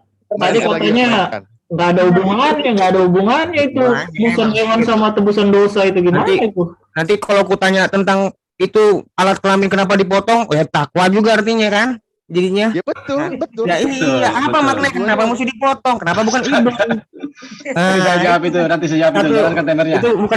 Itu bukan pertanyaanku gini lah. Kalau memang hanya untuk takwa, anak yang harus saya nggak memperdebatkan tentang Ishak atau Ismail ya, saya nggak mau ngomong hal itu lagi karena itu juga perdebatan di Islam itu sebenarnya. Pada waktu kalau hanya untuk tujuannya takwa, pada waktu udah selesai dinyatakan, oh benarlah Abraham bertakwa, suruh pulang, harusnya pulanglah kau sudah bertakwa, kenapa mesti diganti sama hewan? Jadinya, jadi kan pasti ada kurban itu penting kan jadinya, meaningnya itu apa? Dan kenapa mesti harus ada anaknya itu disuruh disembelih? Kenapa nggak disuruh terjun ke gunung? Terjunlah kau ke gunung, nak. Aku bermimpi anakku nanti kau disuruh terjun ke gunung. Kan ada meaningnya Bapak sembelih itu. Ada. Harus kau jelaskan di sini. Bukan jadi ngomong ketawa-ketawa. Nah, kira-kira siapa Wahyu? Silakan Wahyu. Ya, begini. Tadi saya tertarik dengan argumen yang dibangun ya, bahwa apa masalah perintah yang agama kami jalankan itu dipermasalahkan oleh Anda mengenai kurban. Yang minta maaf, yang pertama kali mempermasalahkan tentang kurban yang telah kami imani puncaknya pada Kristus itu saudara Muslim, dan mereka akan menggunakan akal. Walaupun kami menggunakan akal, mereka juga akan membantah. Ya sama seperti itu juga, itu yang namanya diskusi dan juga perdebatan. Oke. Yang kedua, tadi aklinya apa makna tentang penyembelihan hewan ternak itu? Katanya untuk dibagi-bagi. Pak penunggang kuda ya kalau nggak salah tadi mengatakan seperti itu. Pertanyaan saya selanjutnya, apakah Ibrahim ketika memberikan kurbannya kepada Allah untuk menebus Ismail, dia memberikan kurbannya kepada semua orang atau dibakar habis? Kalau ada, saya pengen baca riwayatnya. Tapi saya mohon jangan menggunakan asumsi. Karena asumsi bersifat pendapat pribadi. Kecuali kalau pendapat ulama ataupun juga tafsir ataupun juga terhadap hadis, silakan. Ya, saya menunggu tentang informasi itu. Dan yang ketiga tadi ada pernyataan dari Pak Allah Amir ya, Pak Abdul Amir. Pak Amir, ayo Pak Amir di sini. Ya, jadi Pak Abdul Amir sendiri.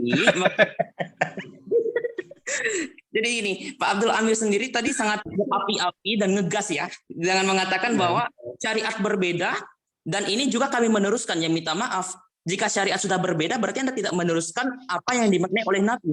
Karena apa? Apa yang dimaknai oleh Nabi Musa sampai penubusan Nabi berikutnya, penebusan itu tidak lepas dengan pengorbanan hewan itu tidak lepas dengan penebusan dosa. Dan Anda tadi mengatakan itu tidak ada kaitan dengan penebusan dosa. Dan itu juga diakui oleh Pak Iwan. Pak Iwan ya. Jadi tadi Pak Iwan mengatakan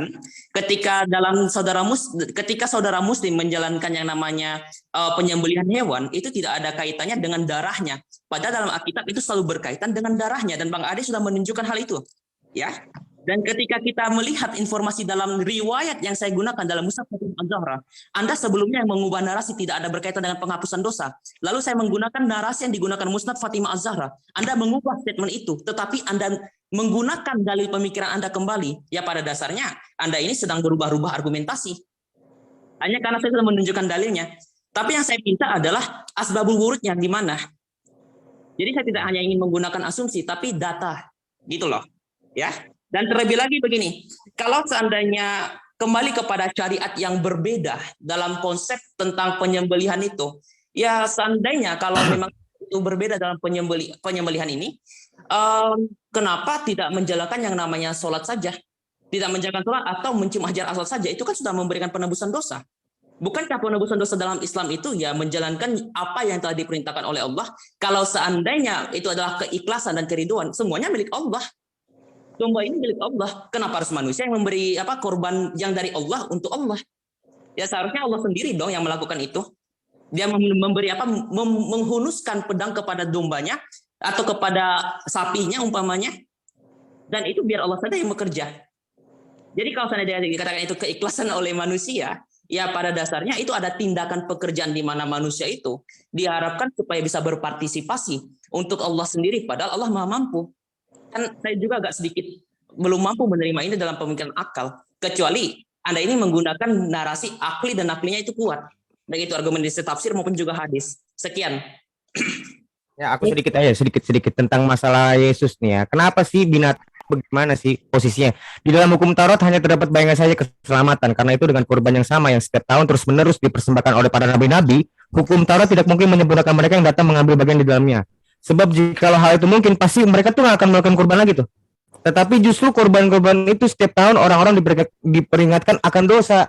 Jadi kurban itu diperingatkan akan dosa, bukan untuk menyelamatkan jadinya. Sebab tidak mungkin darah lembu jantan dan darah domba jantan menghapuskan dosa. Nah ini yang sebenarnya nih. Karena itu ketika ia masuk ke dunia, ia berkata, ini di Mazmur 40 ayat 7. Korban dan persembahan tidak engkau kendaki, tetapi engkau telah menyediakan tubuh bagiku. Itulah Yesus. Kepada korban bakaran dan korban penghapusan dosa engkau tidak berkenan. Kenapa nggak berkenan? Ya memang sudah binatang itu tidak habis dikurbankan ya mampus. Besok tahun depan kayak gitu lagi. Nggak lifetime gitu loh. Nah, terkait ini buktinya apa? Secara historikal, orang Yahudi tidak melakukan kurban setelah Yesus bangkit. Bait Allah sampai sekarang belum dibangun-bangun, nggak akan bisa itu. Karena apa? Bait Allah itu Yesus, kebangkitan Yesus itu sendiri, Bapak. Itu secara historikal. Itu nggak bisa kamu pungkirin. Dan Yahudi itu nggak melakukan kurban. Sekarang, tanya orang Yahudi, kamu melakukan kurban nggak? Enggak. Muterin ayam, diputer tuh sekarang. Nggak jelas maknanya apa tuh orang Yahudi sekarang. Ya kalian ngikutin apa? Nggak jelas. Ya gitulah kira-kira. Oke, siap. Iya. Oke, saya Pak Amir ya dengan Bang Arif ya. Saya pakai mungkin waktu semuanya ini biar saya jawab sederhana setiap pertanyaannya. Ya, silakan dimulai. Oke, pertanyaan Bang Wahyu tadi mengatakan apakah dagingnya yang digantikan oleh Allah kepada Nabi Ibrahim itu apakah dibagi-bagikan? Begini penjelasannya atau dibakar? Tidak ada penjelasannya di dalam Al-Quran yang saya ketahui ya mengenai bagaimana setelah itu apakah dibakar atau diapakan. Namun saya meyakini itu bermanfaat bagi Nabi Ibrahim dan keluarganya. Itu jawaban saya kalau itu pertanyaan tadi. Mengenai Aderion, narasinya begini, saya sedikit jawab bercanda juga. Kenapa harus dikurup yang dipotong? Jawabannya begini, Bang Aderion. Kenapa itu jerawat tumbuh di muka? Karena kalau dia tumbuh di pantat namanya bisul. Nah, itu jawabannya. Nah, terus apalagi tadi pertanyaannya? Saya senang dengan Pak Galib dan Pak Amir di sini karena tidak pernah bertanya tentang kurban kepada Anda, karena memang kami tahu kalian orang yang tidak melakukan itu, sehingga kami tidak pertanyakan. Tapi pertanyaan saya selanjutnya ini akan mengguncang keimanan Anda ya. Ini kan selalu mau digiring kepada perumpahan darah, seolah-olah Allah itu perlu darah dan daging. Di dalam Al-Quran ada literasinya itu, bukanlah darah dan daging itu yang menjadi manfaat bagi kurban, tapi mengenai keikhlasan. Pelaksanaan kurban ini bukan untuk Allah, tapi untuk kami manusia, bagaimana itu bertakwa. Sekali lagi takwa, ketakwaan, dan bagaimana bisa ikhlas. Dan bagaimana banyak aklinya di sini kawan tentang kurban ini, tentang rasa sosial, berbagi kepada sesama manusia. Ya itu, coba, memang agama Islam ini agama bagi orang berpikir. Kalau mau bertanya apa manfaatnya, apa maknanya, maknanya ada, mendekatkan diri kepada Allah. Nah, makna pendekatan begini, contoh begini ya, ketika saya dengan Aderion saya sudah dekat. Ketika saya dekat dengan dia, akan gampang saya minta sesuatu, bro, tolong dong, ini. Nah, itu makna. Ya, ketika kita sudah dekat, mungkin pemikiran Anda tidak sampai ke sana. Nah, di dalam Islam, kebanyakan ya, dan saya melihat sendiri, orang yang sudah berkurban itu dengan ikhlas, rezekinya naik, bro. Cepat, dikabulkan doanya. Itu ya, ini dalam kami menjelaskan di sini dalam Islam ya. Kalau Anda menjelaskan sesuai literasi tadi tentang imamat dan lain, itu keimanan Anda. Dan berbeda dengan kami punya kitab sendiri, tidak harus merujuk kepada Taurat yang sekarang ada, yang kalian imani itu, ataupun Injil yang kalian imani, kami tidak merujuk ke situ. Kami merujuk kepada Al-Quran. Apalagi tadi. Jadi begini, ini akan menguncang keimanan Anda. Kalau Anda selalu berpikir bahwa Anda telah mengorbankan Yesus dengan cara kenapa tidak disembelih? Kalau ternyata Anda mengikuti tradisi yang Nabi sebelumnya, kenapa Yesus nggak disembelih? Lalu kenapa nggak dibakar? Bukannya sebelumnya itu korbannya dibakar? Ya, ini akan menguncang keimanan Anda, bro. Kalau Anda selalu meyakini itu adalah kurban, Anda perlu cari tahu tradisi mana pertama kali mengorbankan manusia.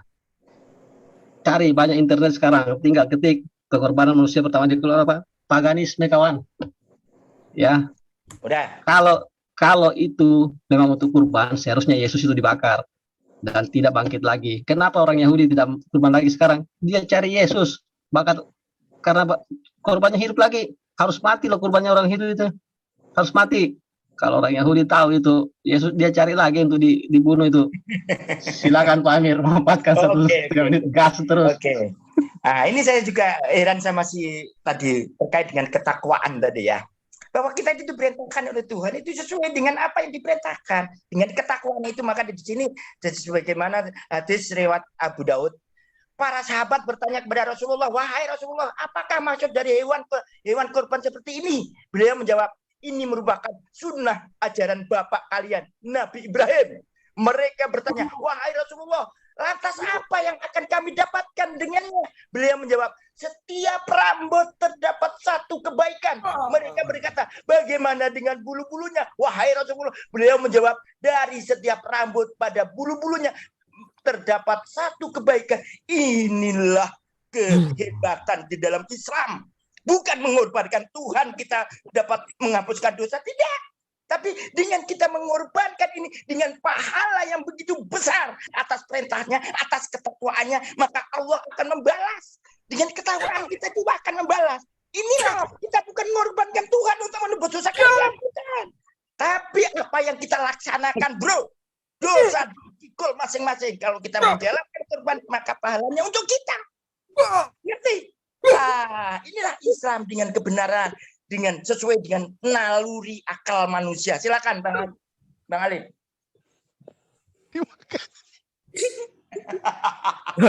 Udah tinggal 8 detik ini gimana? Pak Ali ada statement singkat nggak? Pak Ustadz Ali. Nanti aja. Nanti kalau ada statement singkat nggak apa-apa saya kasih. Hah? Nggak di sesi berikutnya aja nggak? Oh ya udah oke, silakan. Sesi berikutnya aja, Bang Ali semua yang kepotong. Ya. Ayo, duluan ayo. Ya, Menarik ini. ya gini. Jadi kalau dikatakan bahwa tidak ada penjelasan yang dibangun oleh Pak Penunggang Kuda, tetapi Anda meyakini itu bermanfaat kepada keluarganya. Wong emangnya keluarga semuanya ikut itu. Padahal yang ikut itu paling diriwayatkan hanya Ismail dengan Ibrahim saja. Kalau kita lihat dalam riwayat-riwayat antara tafsir maupun juga informasi hadis ataupun Quran. Ya, walaupun kita tidak mengacu langsung kepada sumber ininya ya. Tapi kalau kita sekarang kembali kepada akal ya. Ya, pada dasarnya itu adalah asumsi tafsiran. Padahal selama ini saudara muslim, ketika kami ajukan informasi tafsir dari para ulama, Anda membantah. Kenapa argumentasi tafsir lebih rendah daripada hadis? Kalau kami menggunakan hadis, Anda akan mengatakan bahwa hadis itu lebih rendah daripada Al-Quran. Bahkan hadis bisa dinansakkan oleh Al-Quran. Lucunya, ya saya nggak mau bahas ini sih. Kalau saya bahas nanti makin panjang lagi ceritanya. Tapi yang jelas ini adalah asumsi yang saya rasa tidak berbobot. Kenapa saya katakan tidak berbobot? Karena pindah A ke pindah B, tapi bisa menggunakan akal. Dan ini sangat kontras dengan argumen yang dibangun oleh Pak Abdul Amir. Saya suka sulit benar nama ini. Pak Abdul Amir sendiri mengatakan ini sesuai dengan apa yang Tuhan perintahkan dengan sunnah. Jadi kepada naklinya. Loh, pada dasarnya Kita melaksanakan korban, bro. Sabar, Pak Mir, sabar. Seru. Lanjut. Satunya menggunakan nakli, tapi tidak menggunakan akal. Kan lucu. Kalau dalam Alkitab jelas, darah itu ada nyawanya. Makanya darah itu yang sangat penting sehingga diberi menjadi korban bakaran. Ya. Jadi kalau sana dikatakan ini adalah sudah berbeda sunnahnya dan juga ini akan menunjukkan sunnah yang diberikan kepada Nabi, ya pada dasarnya Anda menggunakan nakli tetapi tidak ada narasi aklinya juga di sini. Ya. Dan terlebih lagi kalau seandainya dikatakan tadi ada argumentasi yang dibangun oleh Pak Penunggang Kuda, lalu bagaimana dengan Yesus yang dikatakan korbannya itu tidak menggunakan api pembakaran, korban bakaran gitu ya. Bahkan dalam narasi iman Kristen dalam Ibrani itu, gambaran penderitaan Kristus itu adalah gambaran tentang api itu yang kepada dirinya. Pertama. Dan kedua, dengan tangan dan kakinya ditusuk itu juga menjadikan gambaran persembelihan yang diberikan oleh Ishak. Bukankah gambaran Ishak? Dalam iman kami Ishak ya. Kalau dalam Islam, Ismail nggak jelas antara Ishak dan Ismail. Sekali lagi saya katakan seperti ini karena saya menggunakan tafsir yang lengkap. Karena dalam pemikiran Islam sendiri, pasti Ismail itu diikat juga tangannya dan juga diikat juga dengan kakinya. Yang melambangkan tangan dan kaki itu merupakan simbolisme yang kami imani terhadap Kristus juga. Simbolisme yang diberikan Ishak itu juga berlaku kepada Kristus yang juga nantinya akan menjadi korban bakaran itu. Jadi kalau dikatakan ranting-ranting itu yang dibawa oleh Ishak atau Ismail dalam pemikiran Islam, ya itu adalah simbolisme tentang kayu salib yang telah Kristus bawa. Ya kalau sana itu adalah simbolisme, dalam Yesaya 53 sendiri ada korban manusia loh. Pengorbanan manusia itu dengan tindakan sadar. Kalau sananya korban yang Anda acu kepada korban yang digunakan oleh para kaum-kaum kafir, mereka dalam kasus ketidaksadaran loh. Tunjukkan kepada saya, ada nggak dalam pemahaman kaum pagan yang memahami tentang korban manusia itu dalam keadaan sadar? Semua dalam keadaan tidak sadar, atau korban kambing hitam istilahnya. Ya. Dan juga kalau kita akan menggunakan hadis, sebenarnya ada juga korban manusia itu. Nasrani dan Yahudi juga akan menjadi korban menjadi penebus sebenarnya. Menjadi penebus untuk saudara-saudara di neraka. Tapi kita fokus kepada ada ini, saya katakan sekali lagi, argumen yang Anda gunakan tadi kepada akli dan tidak kepada nakli, sekarang ada dari Pak Abdul Amir menggunakan nakli tidak kepada akli. Ya, mungkin Bang Ade mau nambahkan, silakan Bang Ade. Oke, siap. Aku mau tampilkan ayatnya yang tentang kenapa enggak disembelih, kan harusnya disembelih aja kan. Nah, itu cara anak Mesias itu mati sudah dinubuatkan. Ini Yesaya 53 ayat 8 ya. Sesudah penahanan dan penghukumannya terambil, sungguh ia terputus dari negeri orang-orang hidup, dan karena pemberontakan umatku ia kena tulah. Orang menempatkan kuburnya, ini mati nih di antara orang fasik, dan dalam matinya ia, nah, dan selanjutnya korban penebus salah. Tentang salibnya tadi ini juga, sebab anjing-anjing di sini melambangkan orang-orang yang di luar bangsa Israel ya. Sebab anjing-anjing mengerumuni aku, gerombolan penjahat mengepung aku, mereka menusuk tangan dan kakiku, segala tulangku dapat kuhitung, mereka menonton, mereka membanding aku, dan seterusnya. Ini tentang penyalipan. Ini juga tentang penyalipan. Itu kenapa Yesus disalib? Karena Yesus masuk ke dalam fase sejarah di mana pada saat itu peradabannya manusia itu hukumannya yang pada saat itu ultimum remediumnya, paling tertinggi hukuman matinya itu dengan salib. Ya itulah makanya dia masuk ke dalam fase sejarah itu ya, makanya kenapa dia disalib. Dan itu sudah dinubuatkan. Begitu jawabannya kira-kira. Seperti itu aja mungkin. Ada lagi ya waktunya Pak? Habis. Udah Habis. lagi, udah selesai. Kalau 5 detik lagi gini. Sebentar, saya 30 detik ya, Bang Alif ya, dengan Pak Amir ya, cuma menanggapi apa yang disampaikan Bang Wahyu tadi mengenai pernyataan saya mengatakan saya meyakini itu bermanfaat bagi Nabi Ibrahim dalam keluarganya. Jadi kalau dia tadi katakan keluarganya bukan ke Ismail, ya itu adalah keluarganya juga. Jadi itu bukan sekedar asumsi yang tidak berakal. Seharusnya ketika Anda berpikir di situ mencerna narasi saya. Nabi Ibrahim itu Ismail juga keluarganya kok. Silakan Bang Alif, itu aja yang saya mau tanggapi. Loh, belum tanggapan. Aduh, ya wes lah. Lanjut. Waktu Ayo, Kak diulang Alif. berarti ya, waktu Oh, diulang. kedua berarti kan. Oh, ya, silakan. Terima Belum kasih tanggapi. moderator ya. Silakan. Ya, Bang Alif. saya coba kembali dulu ya, teruskan kerangka berpikir dan logika sehat dari versi Islam ya. Ingat mengenai kurban, saya tidak mengomentari bagaimana di kawan-kawan cara-cara berkurban dan hukum berkurbannya gitu ya. Begitu, karena apa? Kami menghargai kalau ayat di Al-Quran itu kan setiap umat itu ada syariatnya dan saya tidak mengomentari, tapi poinnya adalah ketika orang itu berkurban niatnya itu pertama karena Allah gitu kan, bukan karena ingin mempersembahkan sesuatu kan istilahnya gitu. Atau kayak seperti di Indonesia itu kan seperti menyuguhkan sesuatu untuk persembahan Nyi Roro Kidul atau apa, itu bukan kayak gitu ya. Tapi memang untuk niat ikhlas karena Allah, karena itu perintah gitu loh. Nah, itu perintah itu untuk mendekatkan kepada ketakwaan, karena itu juga ya mengikuti apa yang disyariatkan oleh Nabi Ibrahim gitu. Makanya Nabi Ibrahim wa arina manasikana tadi saya disebut, itu ada beberapa ayat di Al-Qur'an ya mengenai berkurban ini. Tolong lagi jangan disepelekan kata bertakwa, karena saya perlu 3 hari 3 malam di sini gitu. Jadi yang namanya bertakwa itu tadi, iya, kalau penjelasan bagaimana tadi Pak Amir juga dalil-dalilnya sudah tambahkan gitu mengenai bagaimana pahala berkurban gitu. Sudah mendekatkan diri kepada Allah gitu loh. Orang dekat dengan Allah. Nah, ada ayat nih, contoh Nabi Isa itu wajihan fidunya wal akhirah wa minal muqarrabin, dan termasuk orang yang didekatkan kepada Allah. Itu Nabi Isa gitu loh. Dan kami melakukan kurban itu untuk mendekatkan diri kepada Allah.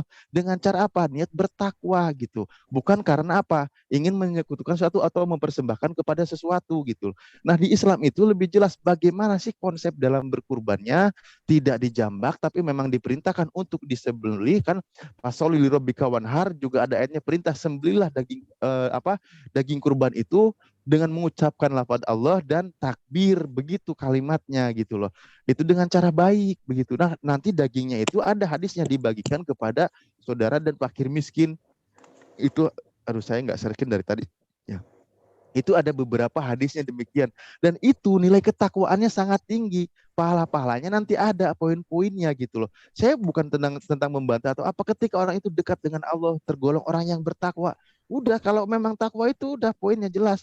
Bahkan beberapa ayat al-jannatu uiddatil muttaqin, termasuk udah surga tuh buat orang-orang yang bertakwa. Clear urusannya gitu. Karena apa? Kita dekat dengan Allah gitu.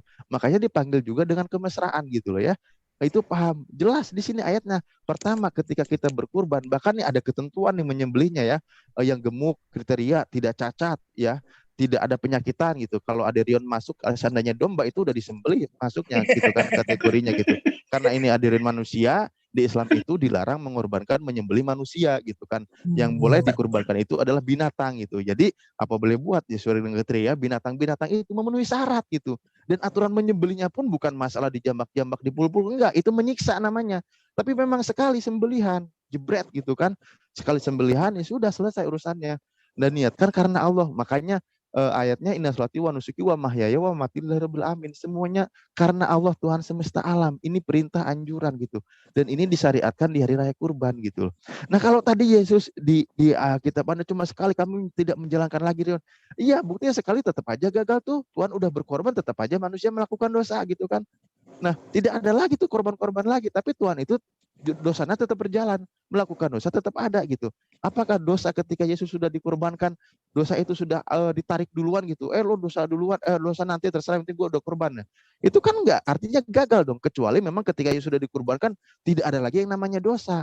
Sampai sekarang kalau tidak ada dosa. Nah, ini perlu dijelaskan gitu.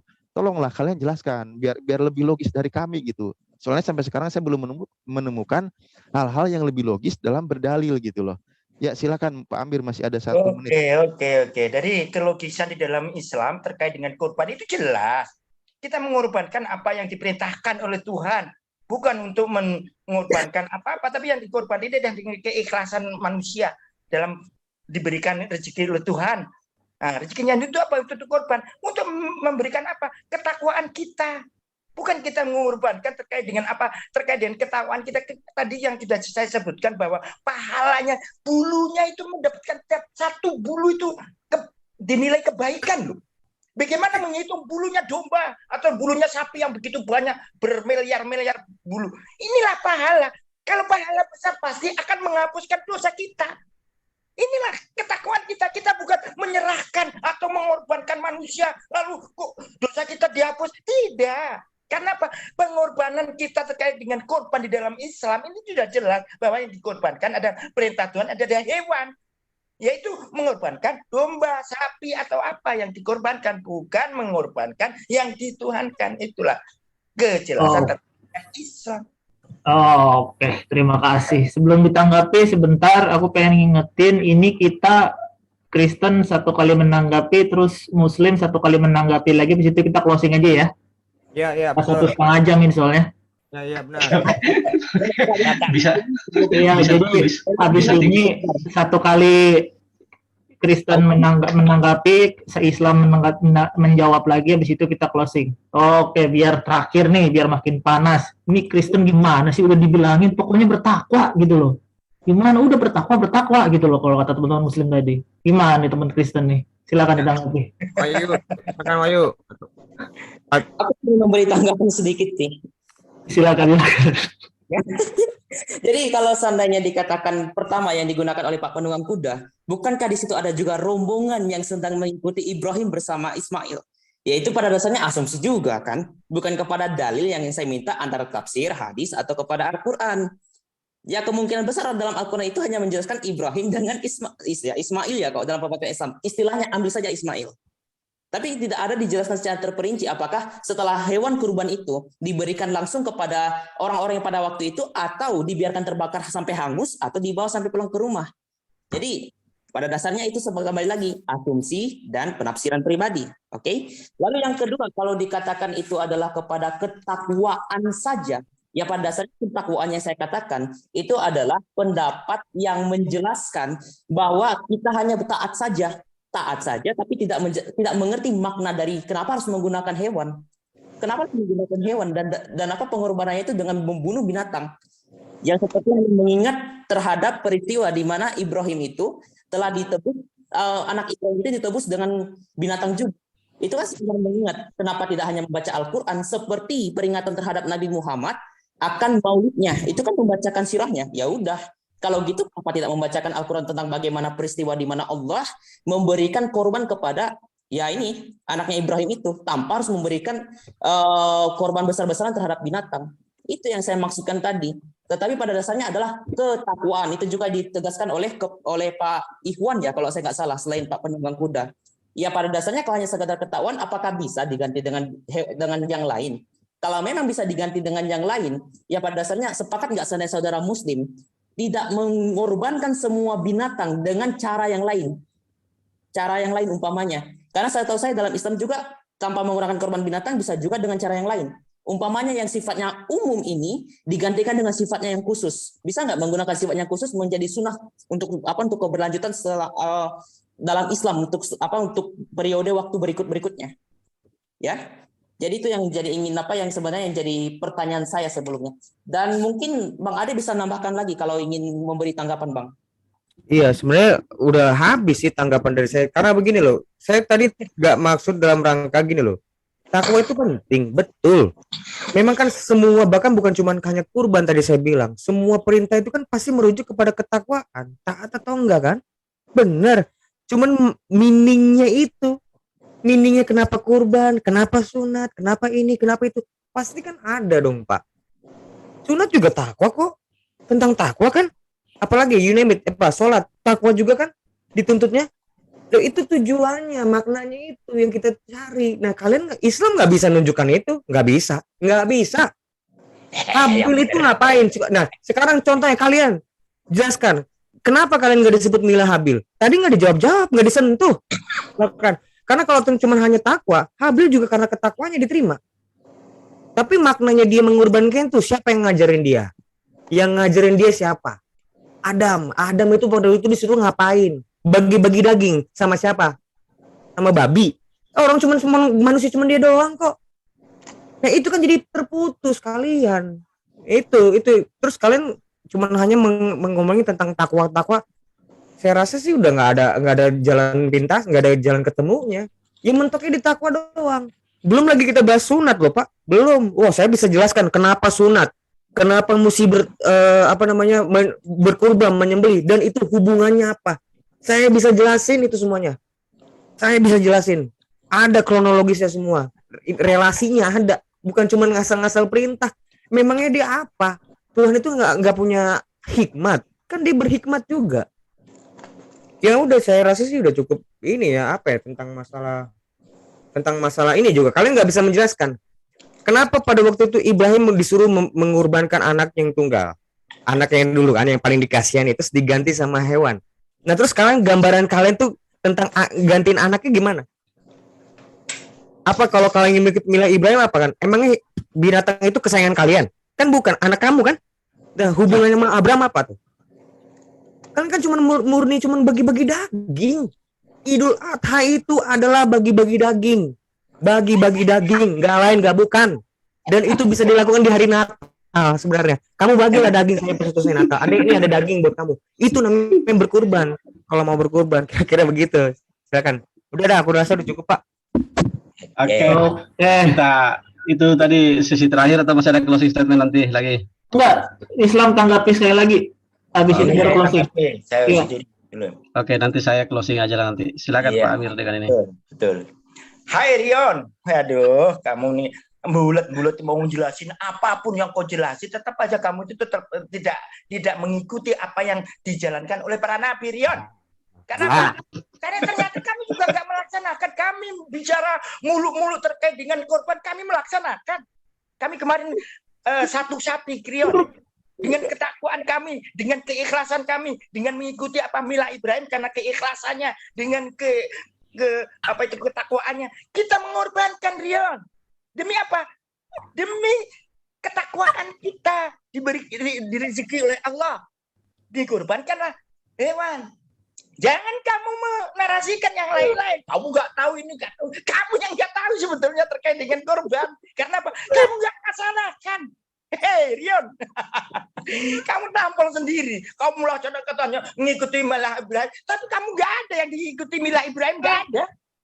Kamu mengikuti para nabi yang dijalankan, nggak ada sama sekali, nol. Kenapa? Karena kamu tidak melaksanakan. Kami menarasikan ini, kami laksanakan. Kami dari narasi sunat, kami melaksanakan sunat. Apa yang dinarasikan? Apakah kamu artinya sunat? Apakah perlu kita melaksanakan itu dengan artinya, tapi tidak mengikuti apa yang diperintahkan? Kami mengikuti apa yang diperintahkan terkait dengan sunat apa yang kamu narasikan. Itu sunat adalah kesucian. Kami melaksanakan sholat. Sama bagaimana orang nabi-nabi melaksanakan sholat. Maka para nabi itu disunat. Kenapa? Karena akan menghadap Tuhan yang suci. Karena kamu gak akan menghadap Tuhan yang suci. Karena kamu gak menghadap Tuhan yang suci. Umat muslim menghadap Tuhan yang suci. Tempat yang suci. Kita juga kalau mau sholat juga harus suci. Makanya terkait dengan sunat adalah merupakan kesucian. Hai Rion. Makanya kamu juga nol. Kamu menjelaskan masalah sunat itu nol sebetulnya. Kamu cuma tapi nggak melaksanakan. Apa artinya kamu kuat-kuat tapi nggak melaksanakan? Bro, tapi kami melaksanakan teriak-teriak gini, tetap kami melaksanakan. Kita melaksanakan sholat, melaksanakan zakat, melaksanakan korban, juga apa yang telah pernah dilaksanakan para nabi. Kamu melaksanakan wah, tapi nggak melaksanakan. Itu namanya nol besar, tapi tidak melaksanakan. Tapi kalau kami umat muslim melaksanakan apa yang diperintahkan oleh Allah, melaksanakan apa yang diperintahkan oleh para nabi yang telah dilaksanakan para umat muslim yang bertakwa. Silakan Bang Ali. Oke, terima kasih. Boleh saya screen gak nih? Boleh. Iya. Aduh, sebentar. Oke, sebentar ya. 2 menit lagi ya Pak Ustadz. 2 menit 21 detik. Oh, nggak bisa ya share screen ya? Oh, sebentar. Maaf. Waktu saya stop kok. Udah silakan coba. Saya coba barusan kok mental. Bentar. Coba lagi Pak Ustadz, dicoba lagi. Udah bisa ya?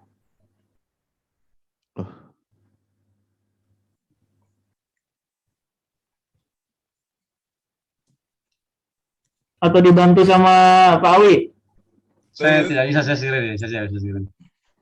Rion ada mente Rion. Mau Rion? Makan sambil camilan mente ini. Kalau nggak percaya ini Rion. Kirim lewat JNE, Pak. Abi kesulitan Bapak. Videonya nggak Bapak. Dibuka dulu. Rion, videonya dibuka dulu ah.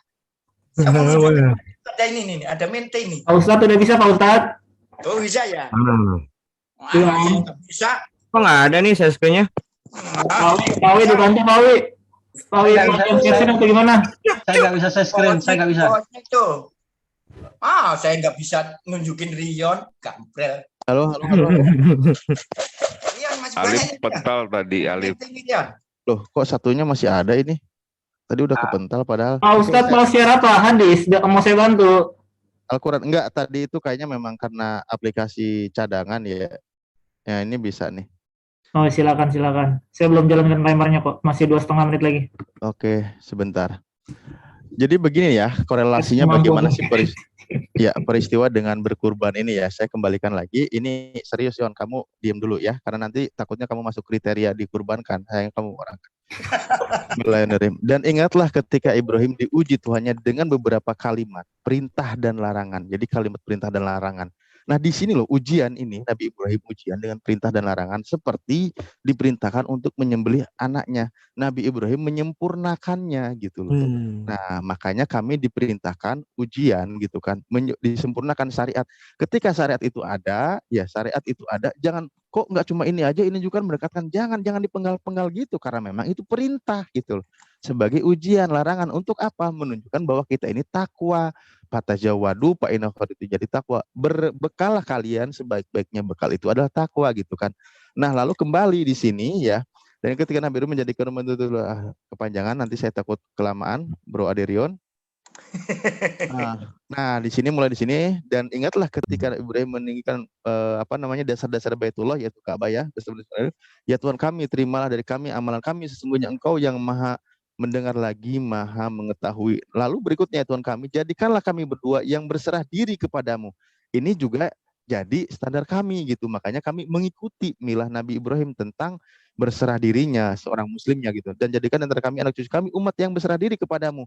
Kami mengikutinya dan tunjukkanlah kepada kami cara-cara dan tempat-tempat ibadah haji kami. Wa manasikana di sini. Makanya ya manasik ini ibadah haji, kurban dan sebagainya kami mengikutinya. Tolong jangan dibilang enggak mengikuti milah habil. Ih, Rion ini tadi udah dijawab berkali-kali. Itu mengisahkan bahwa Habil itu berkurban, menceritakan yang sesungguhnya. Bukan suruh mengikuti, orang kami disuruh mengikutinya Nabi Ibrahim kok. Maksa banget sih suruh mengikuti milah Habil. Enggak ada perintahnya itu. Ya, dan terimalah taubat kami sesungguhnya kalau yang menerima taubat lagi Maha Penyayang. Nah, di sini juga tuh Rabbana asfihim rasulan minhum yatlu ya, ketika Nabi Ibrahim mendirikan Ka'bah lalu berdoa bahwa diutus orang rasul ya dari kalangan mereka yang akan membacakan kepada mereka ayat-ayat Engkau dan mengajarkan kepada mereka kitab Al-Qur'an dan hikmah sesungguhnya serta menunjukkan mereka sesungguhnya Engkau yang Maha Kuasa lagi Maha Bijaksana. Terbukti sampai sekarang ditunjukkan bagaimana syariat haji, berkurban, mengikuti ajaran dan sampai sekarang itu orang-orang datang berbondong-bondong ke sana berkurban gitu jelas. Oke, siap. Betul sekali itu. Oke. Mau saya tunjukkan kriteria yang dikurbankan dan aturan-aturannya? Boleh. Habis ya? Ya, habis. Oke, nanti lagi. Habis waktunya. Masih ada waktu. Oke, siap. Silakan dari pihak Muslim closing statement-nya. Siapa yang mau mulai? Oke, nggak apa-apa. Saya yang mulai. Ya, 5 menit. Nanti dari pihak Kristen tolong disiapkan closing statement-nya ya. Silakan Pak Awi. Oke, ini closing statement dari Muslim ya. Jadi beginilah gayanya Adrian selalu mengatakan tidak dijawab, tidak dijawab. Padahal dari awal tidak satupun pertanyaannya yang kami lewatkan, kami jawab semuanya. Kepada semua teman-teman ya pemirsa di YouTube yang menyimak, semoga bisa membawa manfaat siapa apapun agama Anda. Jadi alhamdulillah kami menjawab semua mengenai apa tadi yang dipertanyakan. Kalau merasa Adrian tidak dijawab, mungkin karena kami tidak menjawab sesuai dengan apa dalam kitabnya atau apa yang diinginkannya. Itu. Yang kedua, persoalan tadi sudah disampaikan si Pak Amir, semua saya tegaskan lagi di sini bahwa Adrian mengatakan kami tidak mengetahui, ini sama seperti dengan orang buta yang ingin menunjukkan jalan kepada orang yang terang penglihatannya. Kami ini orang yang melakukan kurban dan bersunat, otomatis kami lebih tahu daripada orang-orang yang tidak melakukan itu. Sehingga tadi sepanjang perjalanan dialog ini kami tidak pernah menanyakan tentang kurban kepada teman-teman di sini karena kami tahu mereka tidak melaksanakan. Yang ada melaksanakan itu, yang kami ketahui itu, kalaupun itu terjadi itu kan Yesus yang melaksanakan, Yesus yang dibunuh, bukan kalian yang membunuhnya, tapi orang Yahudi yang membunuhnya, atau orang siapakah tentara Romawi kah? Berarti mereka yang berkurban itu, bukan kalian. Ya, sehingga kami tidak menanyakan itu. Enggak. Yang kedua, yang ketiga mengenai aturan kurban ini dalam Islam, itulah bedanya kita kawan ya. Kami ini orang Muslim, saya ulangi, kami itu samina wa ta'na. Apa yang diperintahkan itu yang kami laksanakan. Itu syariatnya, karena sesungguhnya kami itu hanya ingin mencapai ridho Allah. Dan bagaimana cara mencapai ridho Allah itu hanya dengan ketakwaan. Itu dalilnya jelas dalam Al-Quran. Nah, mengenai dalil akli dan nakli tadi dibahas oleh Pak Wahyu, alhamdulillah di sini tercapai. Saya beberapa kali menyampaikan tadi, saya ulangi lagi bahwa saya pribadi tidak akan berani berasumsi ketika Anda mempertanyakan diapakan itu kurban oleh setelah disembelih. Saya katakan sepengetahuan saya tidak ada penjelasannya setelah itu, apakah dibakar atau diapakan, dibagi-bagikan. Namun saya yakini itu bermanfaat bagi Nabi Ibrahim dan keluarganya. Itu keyakinan saya pribadi, tapi tidak ada penjelasan mengenai apakah dibakar atau dibagi-bagikan. Saya rasa demikian ya closing statement dari saya. Nantilah setelah ini baru kita salam-salaman permaafan. Silakan Pak Amir, dengan tidak usah digagas lagi Pak Amir. Bang Alif. Silakan Bang Alif closing statement. Enggak, kalau Pak Amir masih lagi menggebu-gebunya, terusin aja Pak Amir. Enggak apa-apa ya, begitu gaya Pak Amir ya. Ayo, silakan Bang Alif. Sekarang Gitu. jadi silakan Bang Alif. Oke, kalau gitu terima kasih ya. Saya sambung lagi mengenai keterangan tadi ya, bahwa dalam masalah berkurban ini jelas perintahnya jelas, aturannya jelas, manfaatnya jelas. Dirasakan manfaatnya juga jelas gitu. Bahkan mohon maaf kata ya, ada juga nih non-muslim yang merasakan bahwa daging kurban yang dikurbankan oleh umat Islam gitu. Ini tidak bisa menutup mata juga hal seperti ini. Ini manfaat aja, ini secara logika sudah jelas gitu. Lalu bagaimana dari segi aturan, ya aturan tadi, bagaimana kami menyembelih pun nggak boleh. Misal yang kurus kering, mohon maaf, atau yang pecak, buta, dan lain sebagainya, pincang, itu nggak boleh. Itu aturannya. Dan disembelihnya pun setelah hari raya sholat Idul Adha gitu loh. Makanya aturannya jelas, kami mengikuti apa yang di doa Nabi Ibrahim itu dibuktikan oleh Nabi Muhammad SAW. Dan itu terbukti menjadi bangsa yang besar, dan mengikuti doa Nabi Ibrahim itu berlaku bagi umatnya yang tidak dolim, dan dibuktikan berlaku sampai sekarang. Dari zaman Rasulullah SAW sampai sekarang itu berjalan gitu loh. Dan terbukti, itulah buktinya gitu. Itu lalu bagaimana ketika dia sudah mendapat predikat takwa, maka tentu ada nilai-nilai pahala di sana gitu. Nilai-nilai pahala di sana, inilah yang membedakan kami dengan kawan-kawan di sebelah yang kami diperintahkan oleh Allah menyembelih itu di Islam itu manasik, caranya, syariatnya begini, lebih logis, lebih diterima oleh tetangga-tetangga dan orang kerabat gitu. Kalau di sebelah, mohon maaf kata ya, ini yang memang kawan-kawan mungkin juga tidak berani menjelaskan sih sebenarnya kayaknya dari tadi ya. Karena apa, fungsinya apa coba Tuhannya itu dikorbankan untuk manusia, ini yang berlawanan, akal sehat berlawanan gitu. Karena apa? Ya iyalah gitu kan, Tuhan dikorbankan, dikeluarkan darahnya untuk menebus dosa manusia gitu. Ini di kawan sebelah ya, saya sebelah ini entah sebelah kiri, kanan, atas, bawah, atau saya nggak tahu, pokoknya saya nggak nyebutin merek gitu. Intinya begitu ya. Jadi kalau di kami itu malah lebih logis gitu loh. Yang malah yang mengorbankan tumbal manusia itu justru ngeri-ngeri sedap sih ya kalau dongeng-dongeng di Indonesia gitu. Kalau masalah binatang itu kan ya jelas, apalagi binatangnya ini dimanfaatkan, dibakar lagi, disate lagi, higienis loh. Aturan di Islam itu jelas, higienis bro. Enggak, dagingnya diminum lagi. Darahnya diminum, darahnya dibuang, dikubur. Jadi jangan ditanya lagi, tolong kawan-kawan. Kalau masih salah paham dengan hal ini ya jangan gitu ya. Pak Amir, maaf silakan. Aduh, Silakan. jadi lupa saya. Nanti Di sini sudah minta jelas bonus bahwa waktu lah. Ya. pemanfaat luar biasa dari tentang korbannya umat Muslim itu luar biasa. Tidak ngeri sedap karena yang dikorbankan adalah domba, bukan yang dikorbankan adalah manusia. Jadi ngeri sekali. Oke, silakan. Oke, siap. Oke. Maaf Amir ya.